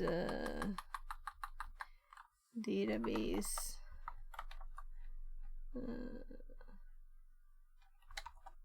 table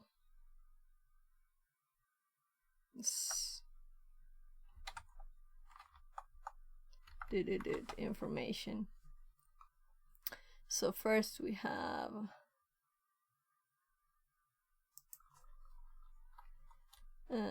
get, and also 5 get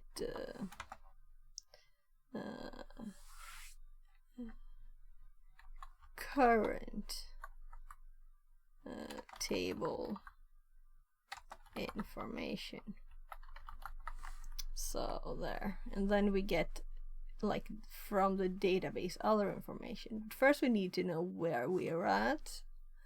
So since the union requires same number of columns, so first we need the columns. So actually let's get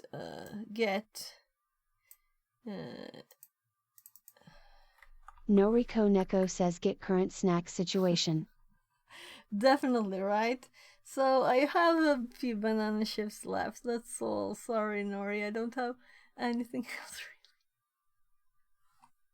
really. I don't think I should eat more of those. I always feel sick when I eat those. You shouldn't eat them either. Don't want to make you feel sick. And I don't have any cute cat pictures either, I think. So what should we do then, Nori? Maybe you can send me some. So, get number of columns in the current table. It's a long header, but I like it. So, this is why we need it, right?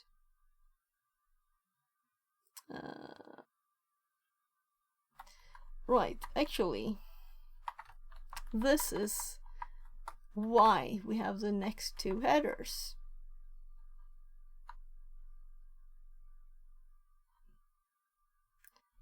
Noriko Neko says I don't think you want my snacks. Not very human friendly, only for cat Noriki 1 blab.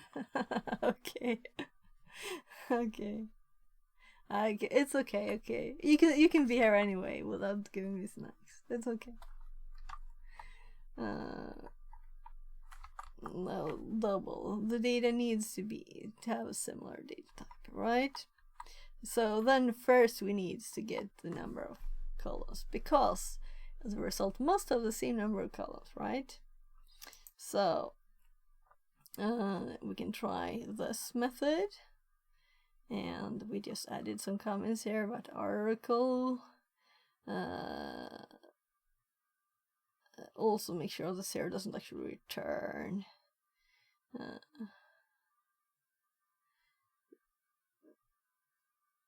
These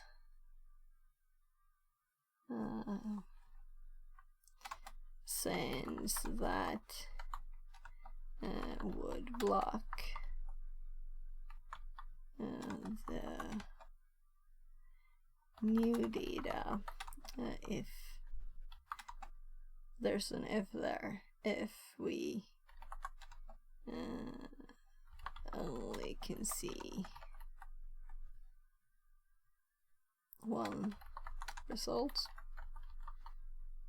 And that I think is the most common, right?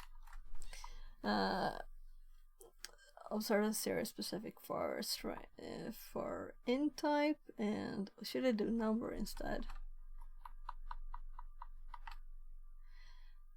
Replaced by dit. And also this one, let's do it like that so it's more visible. To compare, to be compatible with all data types, null can be used instead of numbers. We can also use, now we're adding a header here.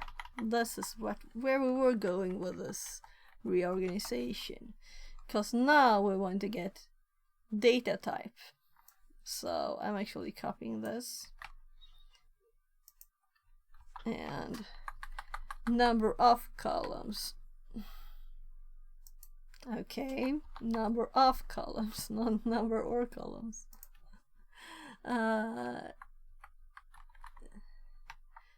Of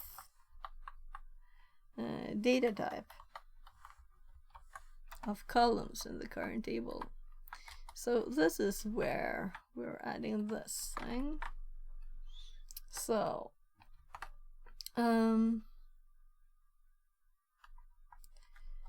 to find out the data type. Right, so I haven't used capitals on the start of, it's not sentences, just text, right? We can use the same method and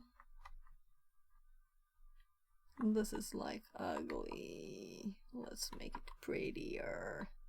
We don't want ugly, we want pretty. Right, I forgot when a new line it removes. There, and now let's do this. So I will started to think what keys I'm pressing, and then it goes slower. So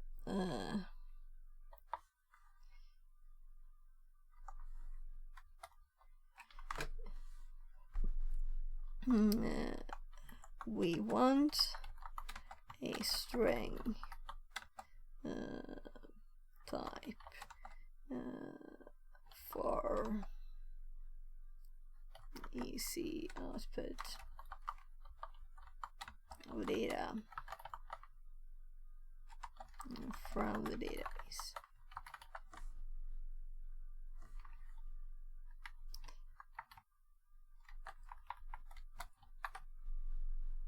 There. Yeah, I think this is better. To find one, the data type. What was I typing?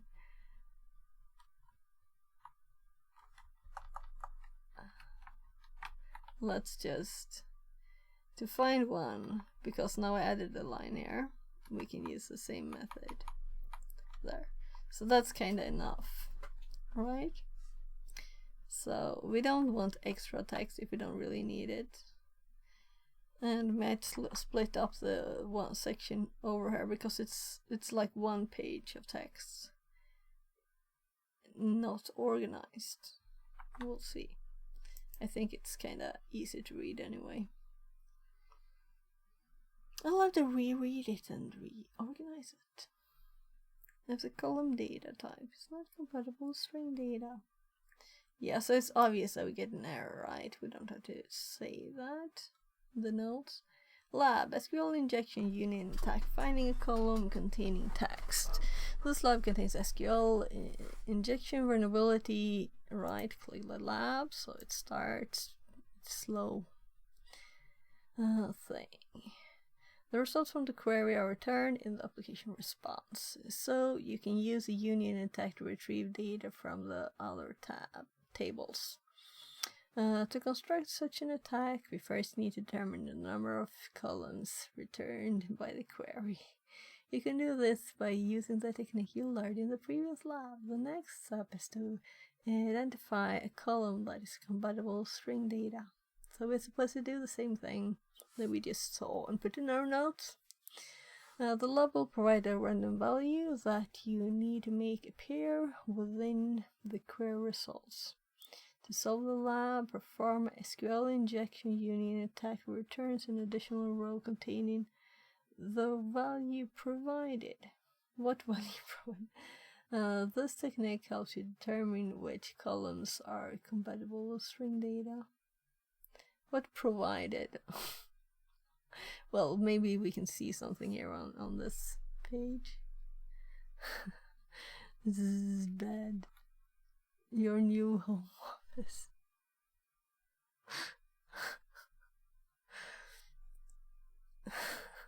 So, sorry, but I have to see the details there.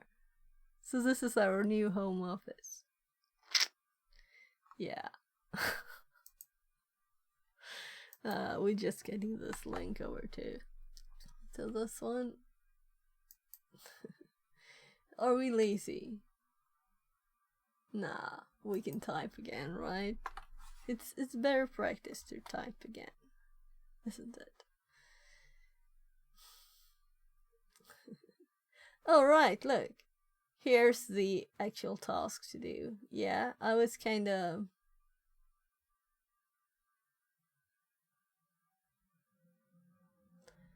Make the database retrieve the string.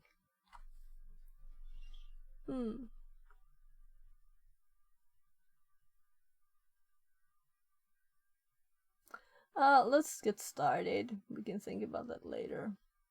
So we have a table again, so we will be able to see several things, right? We can just get all the data if we need to, right? To our database. So back to the task. Yeah, so let's check first for how many tables. So we click something that we know is a query, and then we change it. So let's start with I guess we do a union select, and so I guess we'll do null because that's the expected one, and dash dash, and we have an empty line. It was 3 this time too. So now we do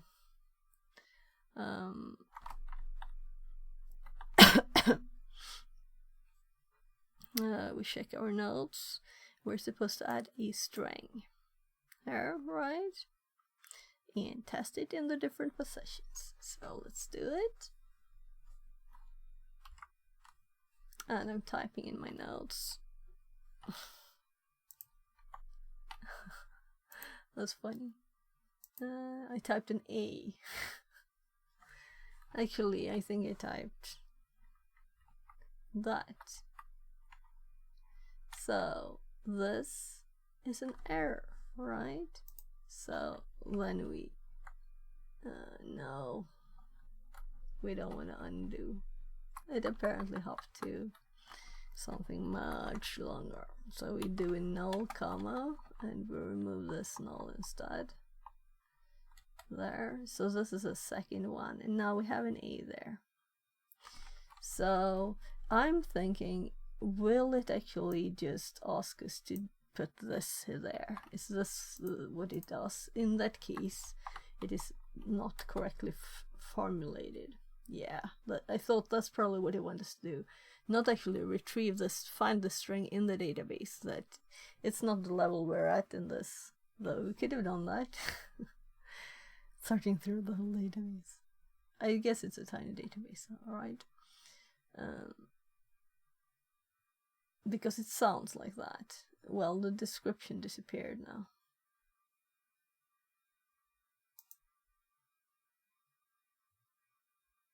This is not the description I wanted. I wanted to see what was there before. Whatever, we don't need that one anymore. I guess we won't experiment with it because the description disappeared. Okay, so there. So let's update and continue. Using SQL injection union attack to retrieve interesting data. Now we're at the next step of our nodes here, getting databases, tables, information. Yeah, columns, contents is the next bit. So it would have been odd for us to retrieve this in the last task. When you have determined the number of columns returned by the original query. I'm just amazed at the slow speed. But I guess details are good. But where are the details? No, sorry, I shouldn't complain. It's great. It's great, actually. You are in a position to retrieve interesting data. The original query returns 2 columns, both of which can hold string data. The injection point is a quoted string within the where clause. The database contains a table called users with the columns username and password. In this example, you can retrieve the contents of the users table by submitting the input. Yeah, so I'm thinking I should update my notes with my nice formatting ones for this, right? Because I have nice formatting. We checked the notes before.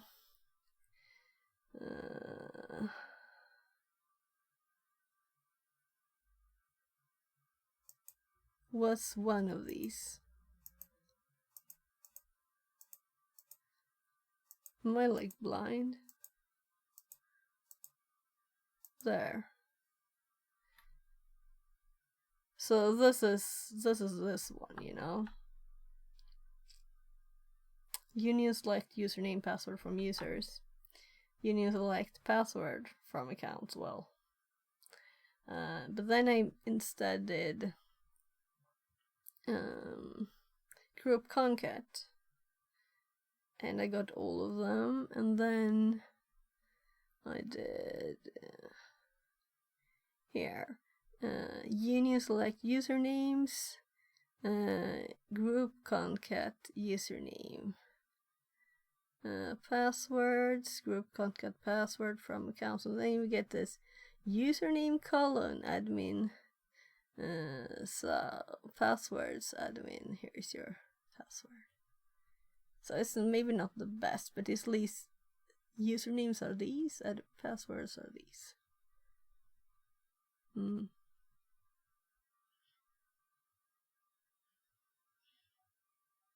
Well, I guess this is how I'm like, where is this from?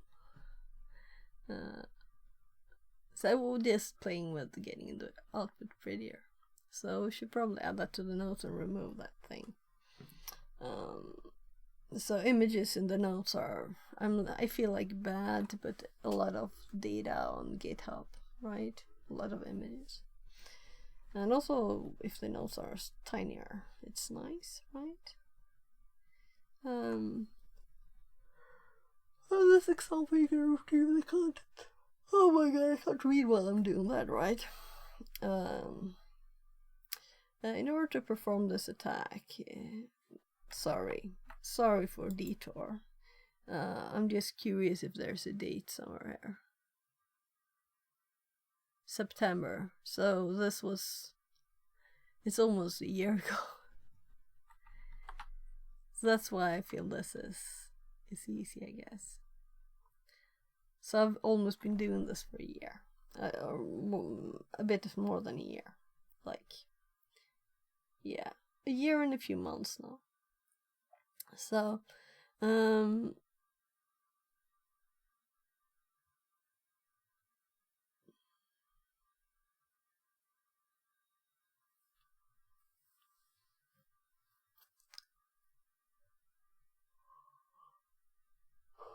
I'm not really tired, I think. In order to perform this attack, you need to know that there is a table called users with 2 columns called username and password. Without this information, you would have to guess the names of tables and columns. All modern databases provide ways to examine the database structures and determine the tables and columns they contain. Will we get to that step now?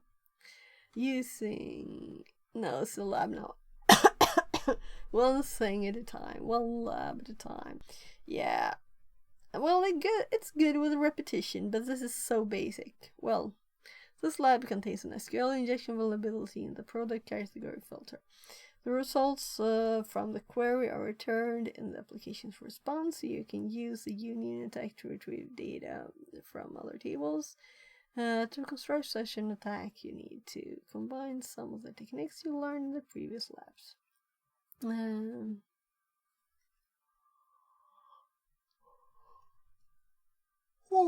Use the information to log in as administrator. So we're supposed to get the administrator's password, right?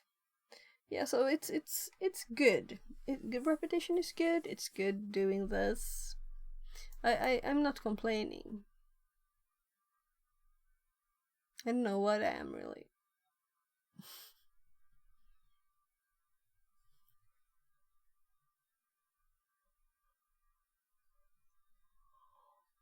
Oh my goodness.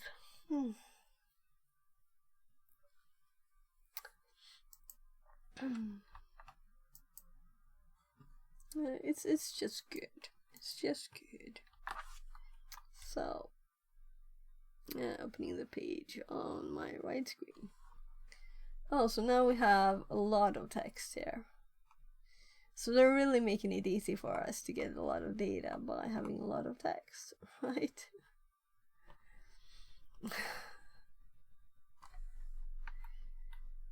So I didn't make new notes because we already have notes, right? So let's play with Yeah. So instead of playing with my stuff, I'll do their stuff. I should be a good girl and do as it is sad. You should too. Now we have both lifestyle and pets, by the way. Is it like random what you get? So pets. So what we're doing really is, I guess we're building like a muscle memory for typing these kinds of things, right? So doing it a lot of times.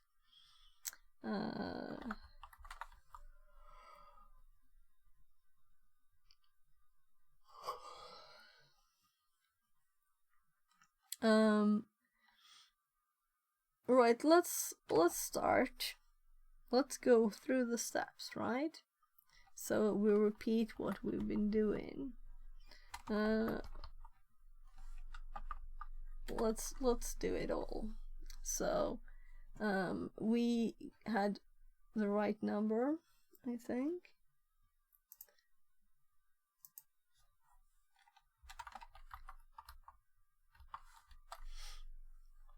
Yeah, so that's a bad one, and that's a bad one. So 2 nulls got us the right one. And as I'm thinking that we have 2 strings here, right? So let's do AB, right? So we can do A and B. So instead of this now, we do go the next step.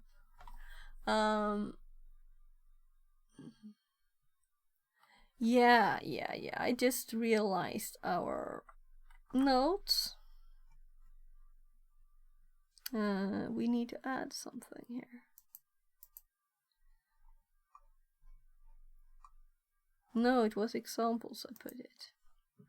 So we haven't added the in-between steps. Web page.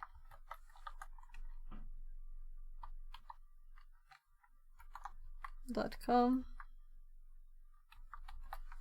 I don't change more than that, that's too much. And I think the easiest way is to go to burp. And let's just check our latest requests here. So here is null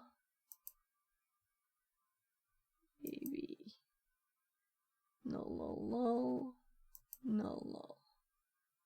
So null is the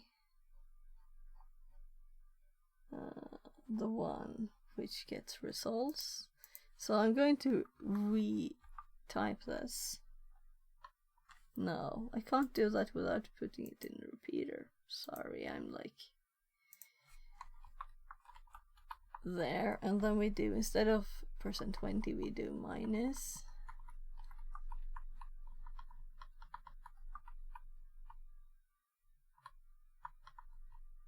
Now we do plus. I'm like, what am I doing?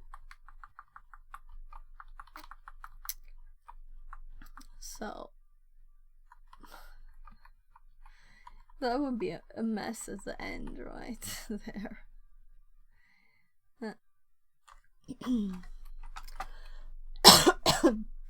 And then it still works and we get all the responses. So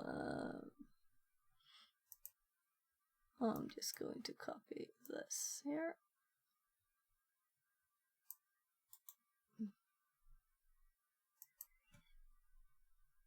And we put it here. So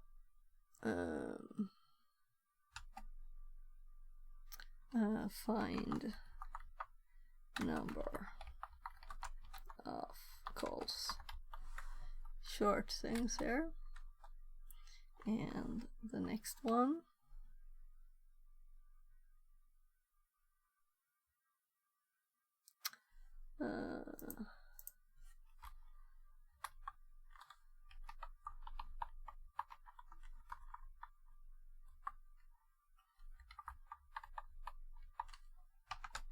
There, now we added AB to the end. So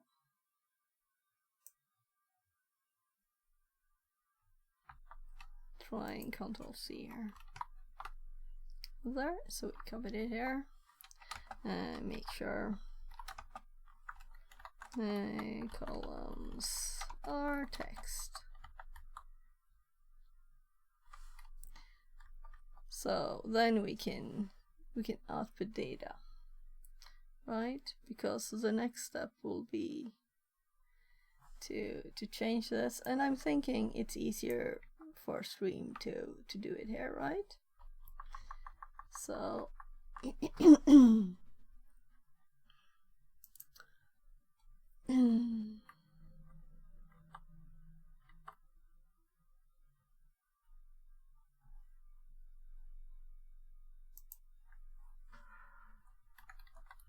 was username. And now we're not doing these because these are names of things we want to reference. It's not variables, but it's column names. And then we need from users, right? AlFixTV says best viewers on hinwelfare.com/ifu6. Yeah, so message removed. Fixit42 bot says message removed. So far we're catching them the stream. That's the second one. I wish I could do something to make the TTS not read them. Yeah, I guess I can.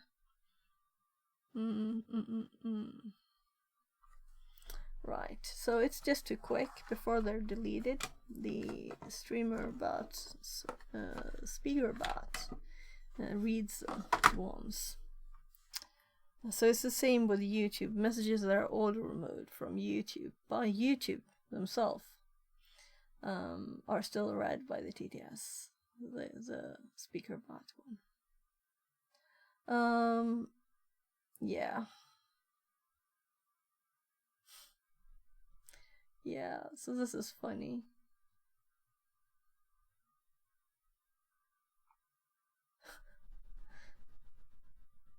So this is why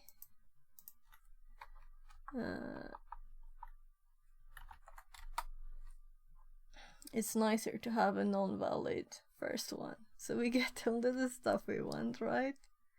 We don't get the other data from the first one. Only our second union bit is valid. So even when we get a table as a response, it's nicer to have this. So we're supposed to log in with this user here. I'm just thinking, so here we have a nice table. We don't have to do anything. They were very kind to give us this nice table to output the data in. If we had only one field, we would have to mess about with stuff like I was showing before here, like this. So prettify it a bit. Add the strings together here, usernames, and then I concat all the usernames with comma between, and then we add to that passwords and concat all the passwords together. That's why it's usernames and passwords and not user one, user password one, or this one. I guess I should fix this even better, right?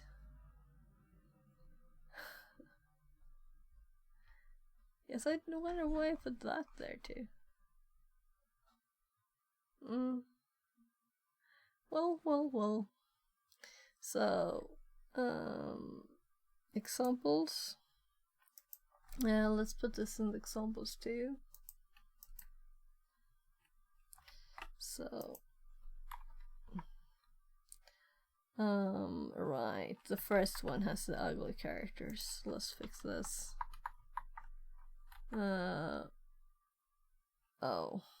that was OBS going a bit crazy and putting that around there instead. I'm just replacing %20 with space, which is plus. So this can be used in burp, but I guess I should put it instead like it would be in the browser maybe. I don't know. What you think? So this is the same one again. Why did I put it here? Because I failed to copy, I guess. Let's copy again. So double Control C this time. Let's see if that works better. Yeah, so this is why I'm thinking this is it's also more readable. And if we're putting it in burp, we will know that we put it in burp. We can change to pluses. I just thought it was fun that we didn't need to do more. This is much more readable, right?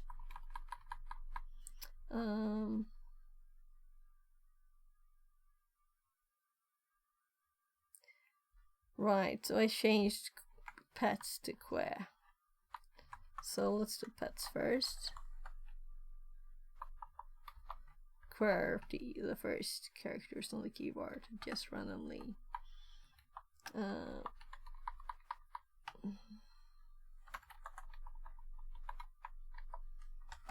Adds lines with username and password.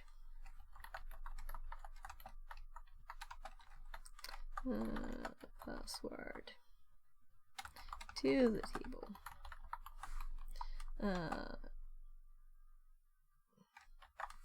Shows only our data as the first value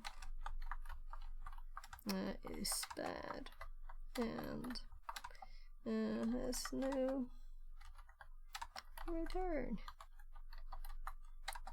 values, right?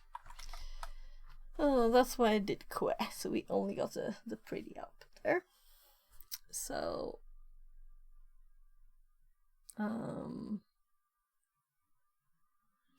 I'm like, should I link the examples here, or should I put the examples in here too, really, instead?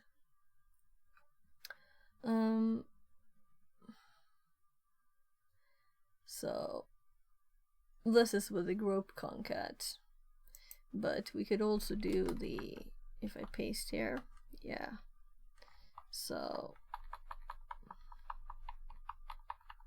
this is another example. You can select username, password from users.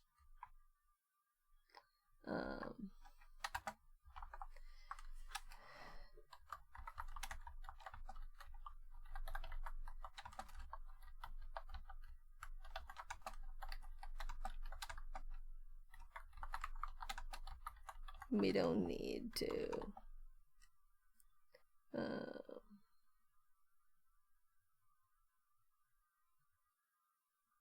yeah. Yeah.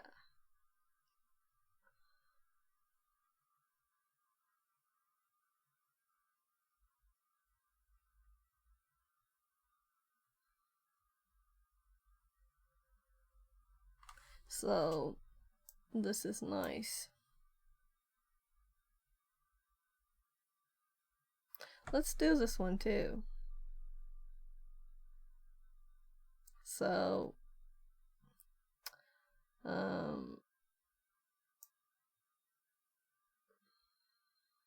we'll have to edit it. So let's actually duplicate, because I don't wanna, I still want that one up. And then we will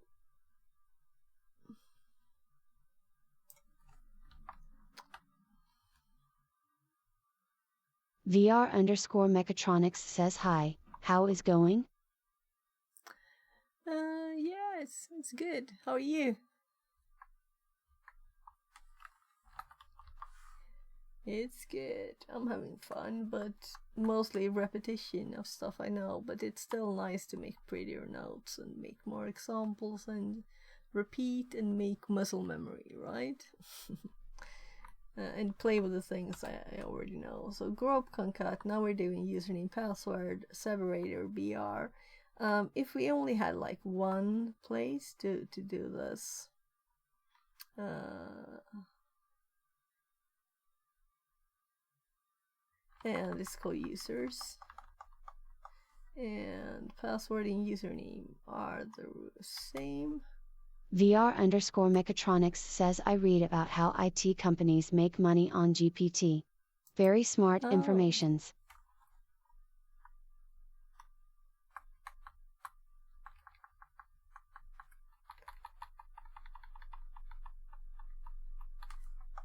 Okay.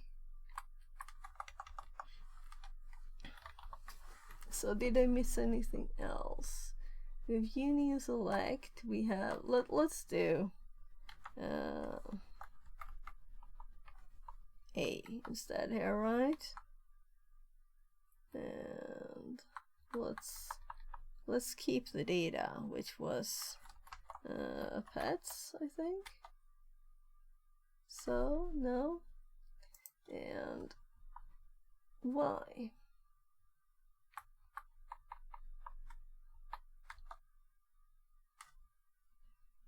Oh, I know why. So all of the changes I made, I have to undo. This was this example. So let's do null, comma, so we will not get output there. And then we go to the end and add dash dash. And what else did I change?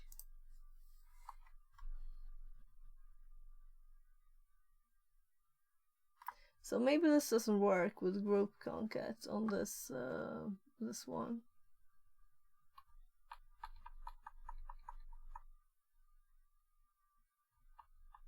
There are different ones. Let's just skip it for now, really. And let's finish this one and go to the next one. Shouldn't go too much into it. I don't want to like check what database it was, what command you use for group concat on that one. That's what I'm skipping. So we'll get there, I'm sure, with this guide or the Web Academy.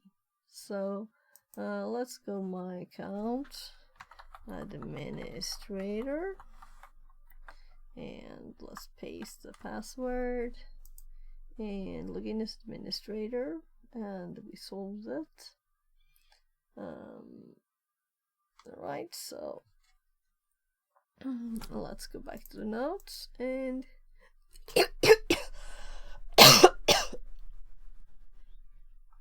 oh my.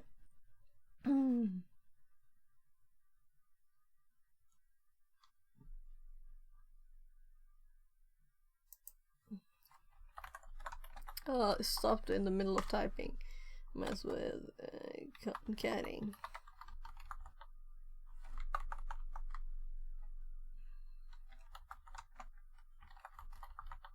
Right. I mean, this is not really a word. It's a something like that. Concating. I guess it's okay to have a red line. I don't care.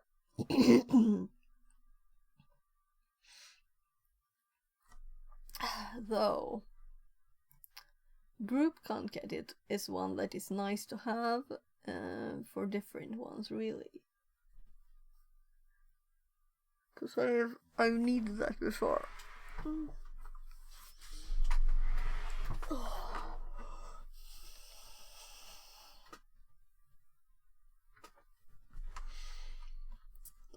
So next.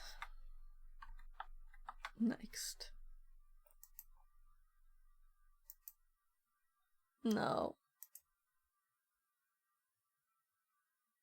Yeah, now it's solved. I don't know. I thought it would update there automatically. It didn't. By going back and forward, but forward and back worked.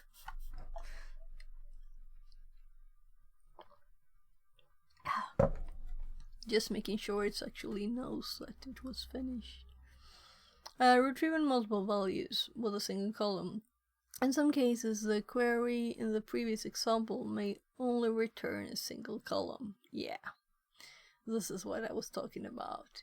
You can retrieve multiple values together within this single column by concatenating the values together. Oh yeah. You can include a separator to let you distinguish between combined values. For example, on Oracle, you would submit the input. Are we on Oracle? And that's why my group concat didn't work.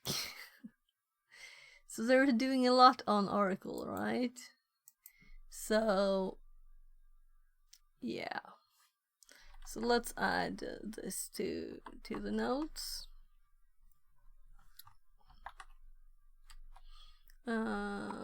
Oracle.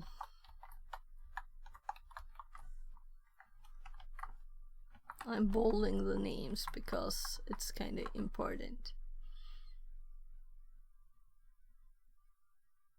And this is, I'm assuming MySQL, right? And if there were several tables, several columns here, we would have to do 1 comma or null comma. So this uses the double pipe sequence, which is a string concatenation operator in Oracle. The injected query concatenates together the values of the username and password fields separated by the character. I can't repeat that if you ask me to. The results from the query contain all the username and passwords, for example.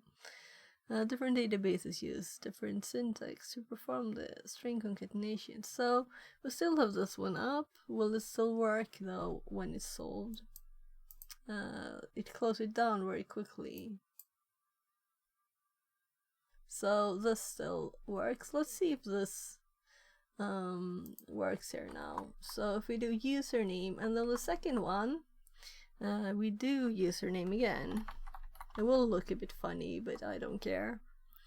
And then we pipe, and we do like a dash, and we can have spaces here too, making it a bit prettier, right? Then there's, and then we have password from users, right? So,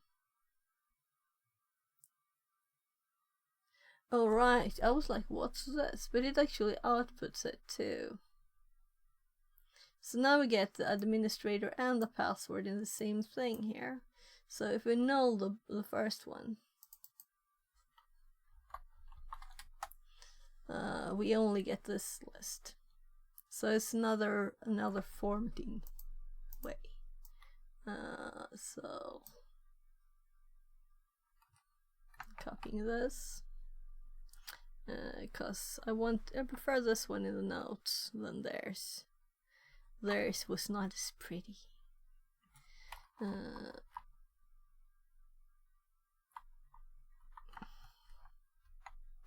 So let's remove the kva.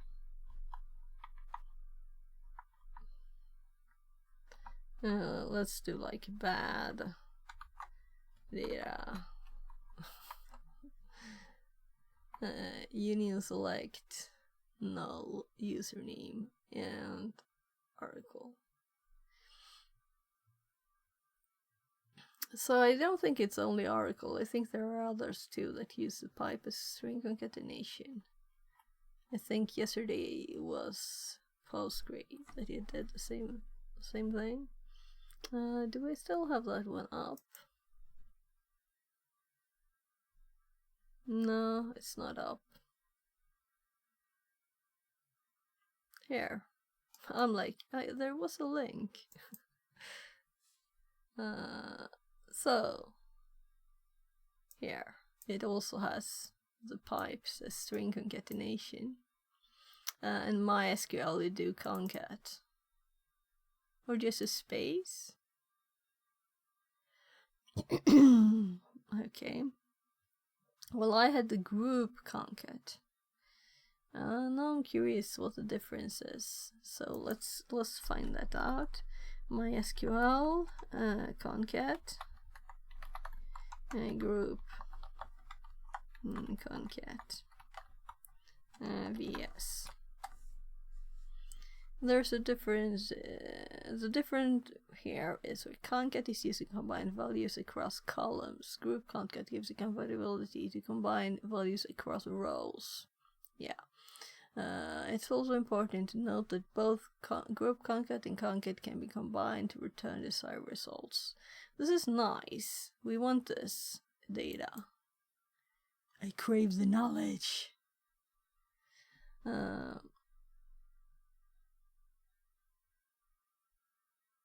Yeah, so we can make even prettier output with this.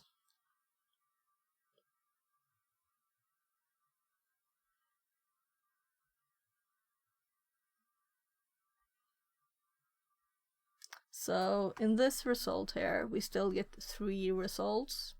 If we just saw the one, we would have to like limit it and step to another one, skip 1 or 2 or whatever, and mess about. If we can just have all the data in one here, that's much better.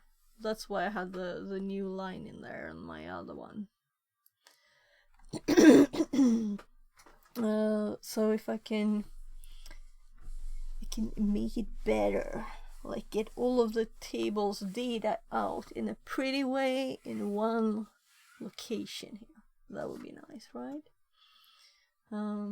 But I'll have to see some examples of how they work. So I just want examples here. So this is just concatenating the strings.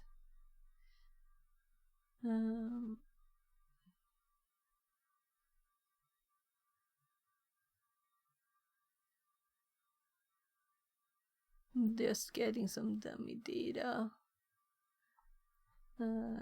Concat first and last name. And we're getting several lines of output.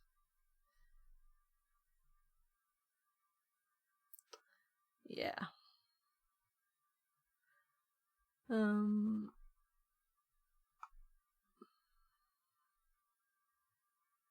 Right, so you wouldn't want them without a space. Concat with a space too, right?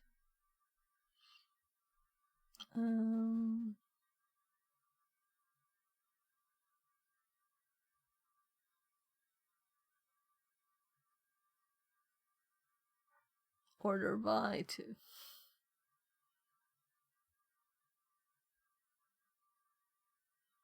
So the thing is that we usually can't mess with the full query.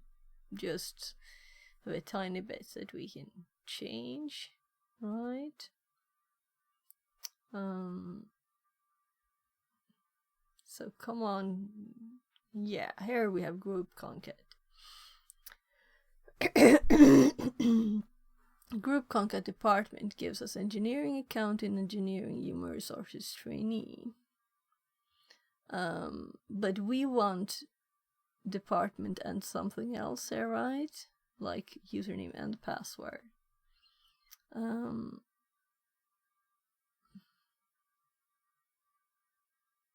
So what I did before was to do group concat this and just add it. Well, concat this string with another string. And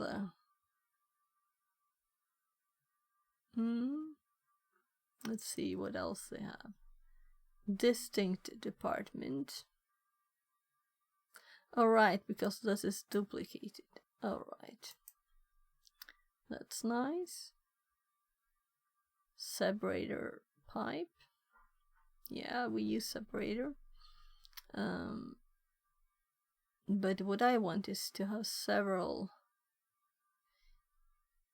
group count by F name order by F name mask separator as students from student by department. Ooh, cool. Cooly.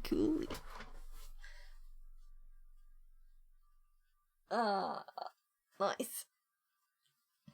And now we're combining them. This is where I'm going. Suppose we want to show the concatenated values of names and last name along with each department.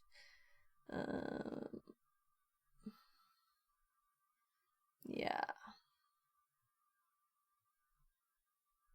Right.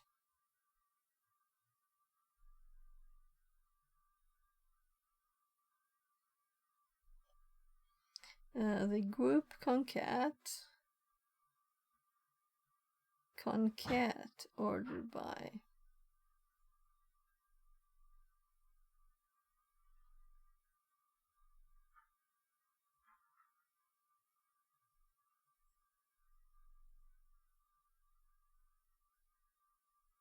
I'm a bit amazed actually that he can do this.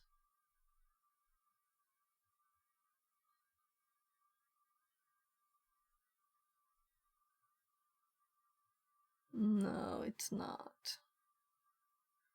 It's not doing it. It's doing it in here. Yeah.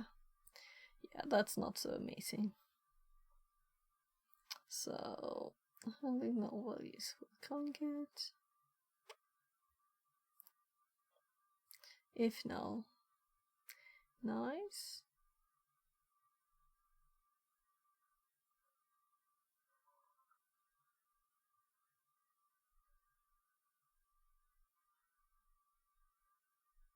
Yeah, so I can look at this later.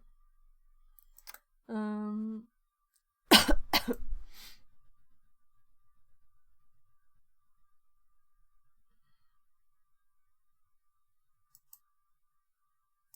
like, where are we? All right, I opened the cheat sheet up from link there. So we finished this one, right?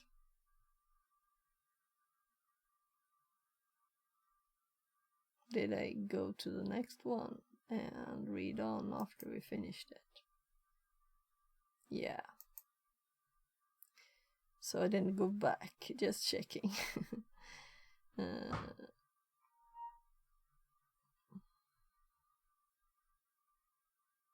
Alright. So let's start this one first, because it takes time. Lab. SQL injection union attack retrieving multiple values in a single column. Okay, so we're doing what we just did. This lab contains SQL injection vulnerability in the product category folder. The results from the query are returned in the application's response, so you can use the union attack to retrieve data from other tables. The data contains a different table called users. What do columns are called? Username and password. To solve this lab, perform SQL injection. Union attack retrieves all usernames and passwords to use the information to log in as administrator user. So we're supposed to just do what we just did, but we're supposed to use the new link here. So let's do that. And let's open a new one and paste it here because we have to explore this table. Yeah, I was assuming this. So let's just, since we've already done this, and they have still not mentioned, they have still not mentioned that you can get your data more unique, right? So no, I was wrong. So let's see.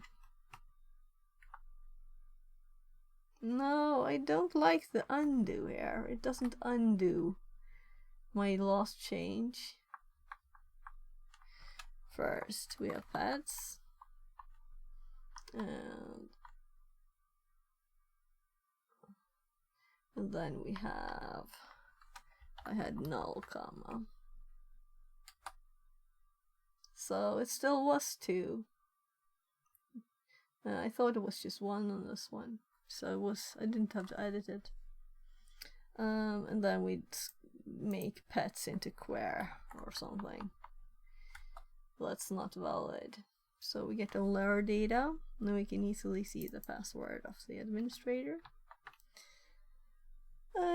My account, administrator, password, login, solved. There. So, since we just did it, just do it quickly, right? So, it's just a bit annoying that we can't just do it all on the same page, since they take time to load too. Examining the database in SQL injection text. So it's 12:30, so it's an hour until I leave and drive away with my car. So I guess we've done like half of it anyway. Not really half. It's 21 of 51. But the points here. Let's do one more. Examining the database in SQL injection text. To exploit SQL injection vulnerability, it is often necessary to find information about the database. This includes the type of version of the database software, the tables and columns that the database contains. Yeah, so we just skipped this before and just guessed syntax, right? So that's like bad. Got data from there before knowing the database, right? So this is already in my data, in my so here we have the first finding the version, and then we have yeah, we skipped it here, getting tables database. Then I edited notes underneath this, so we just hopped hop there. So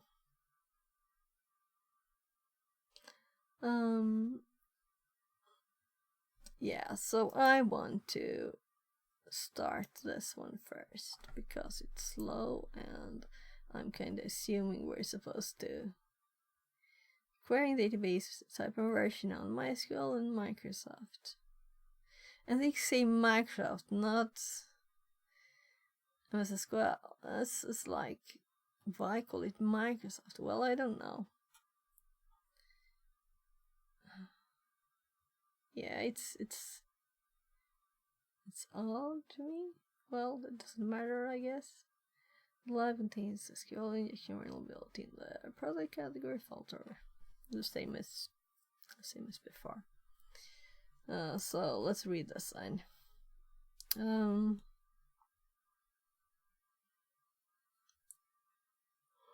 There's nothing to read. It's so basic. There. Copying. Let's go here and paste it. And I managed to add another tab to my stuff. And makes it database retrieve the string. So isn't this a bit specific? Yeah, so we have all the data here. We can go categories. Let's go it again because this is where we can filter stuff and we get to decide the query. So let's start with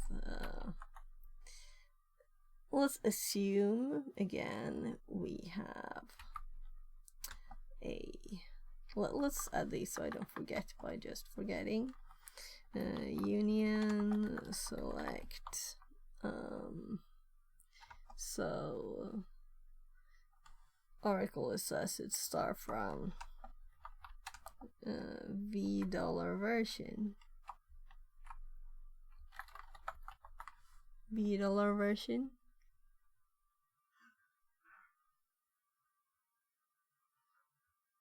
So let's see. This doesn't work, right? Oh, sorry. We still want this text. So what we don't know yet, or rather what we probably know.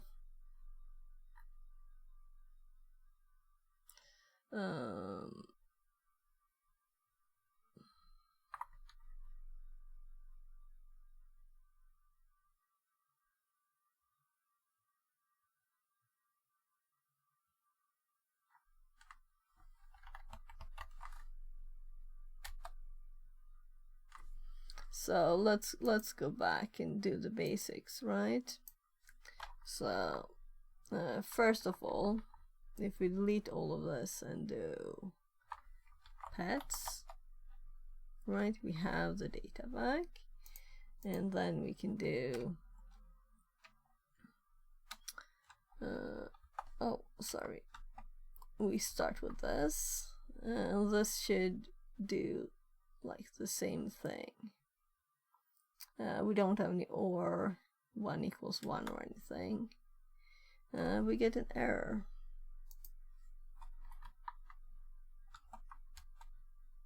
Okay, so now I already know what it is. No, don't I? So let's try it again. Union.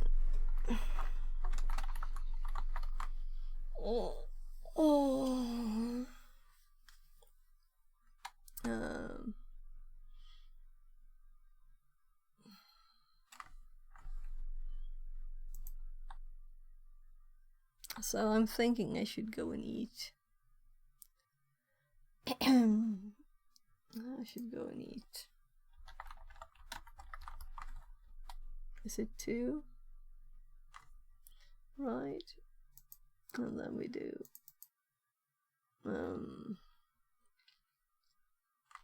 trying to remember it, but let's see if I have it in my notes. Here.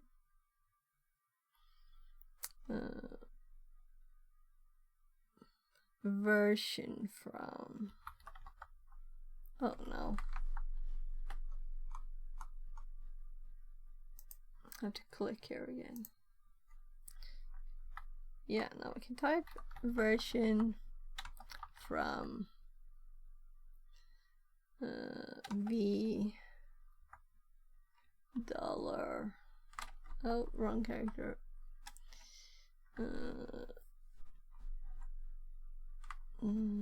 Instance.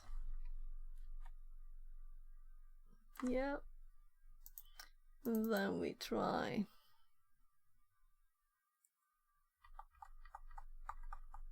just version with at first,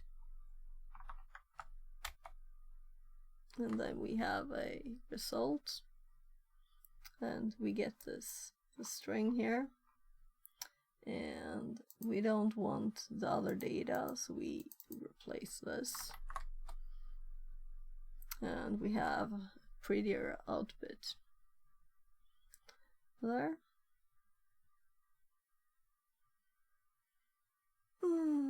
So I guess the reason they say this is because they want us to try these two, right? And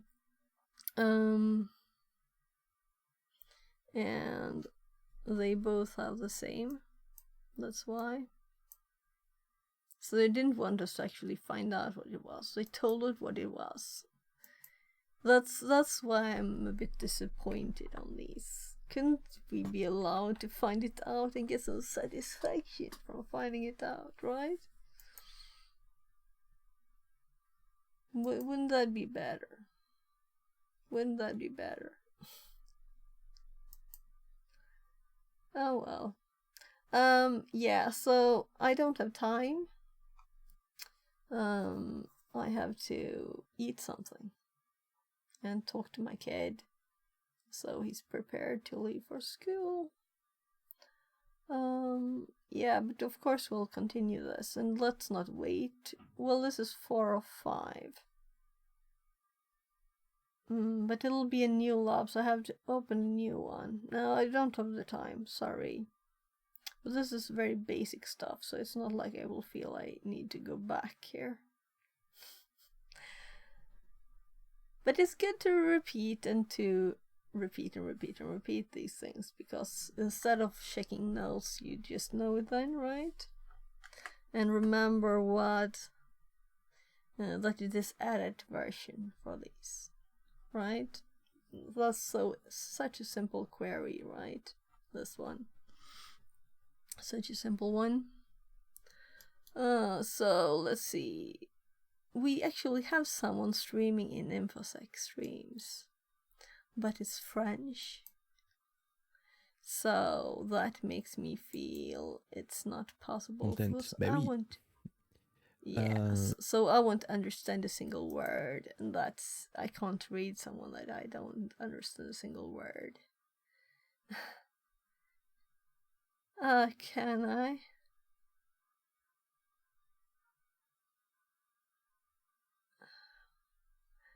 Let's see.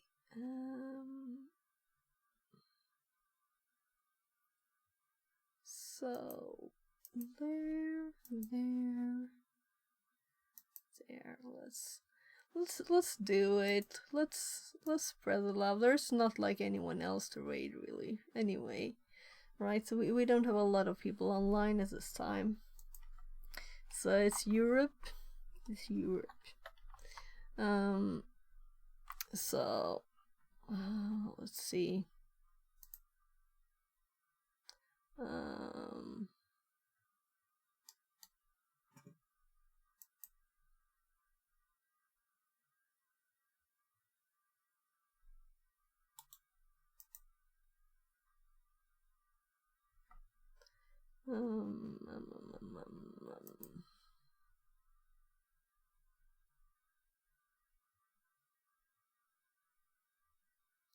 Right. Yeah, so maybe I should make some notes on this one too. But I think I had it in my notes. I usually got it from the notes, right? I got it from the notes. That's where I got it.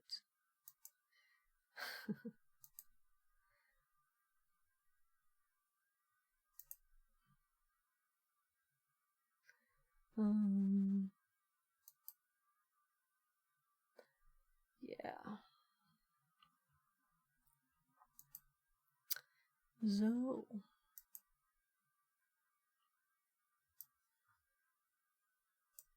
let's copy the name of it.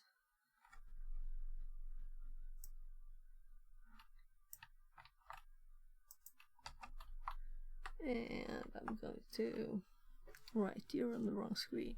So let's copy this to YouTube. So I'm going to say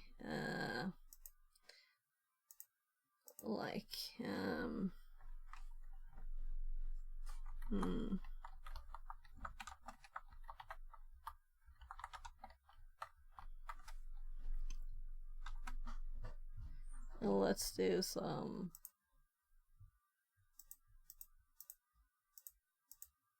there. So I can do it. So maybe he will speak English. We'll see. We'll see. I'm sending right a message to YouTube. There.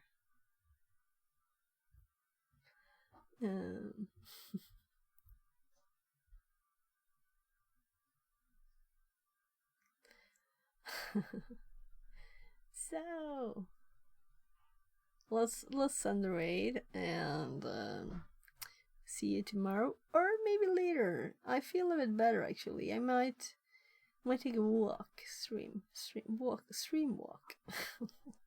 What would you call it? VR_Mechatronics says thanks for stream. Thanks for being here. We are. Bye bye. Have a great day. And maybe I'll stream at 14. About 14. I actually started a bit early Monday, I know. Bye bye.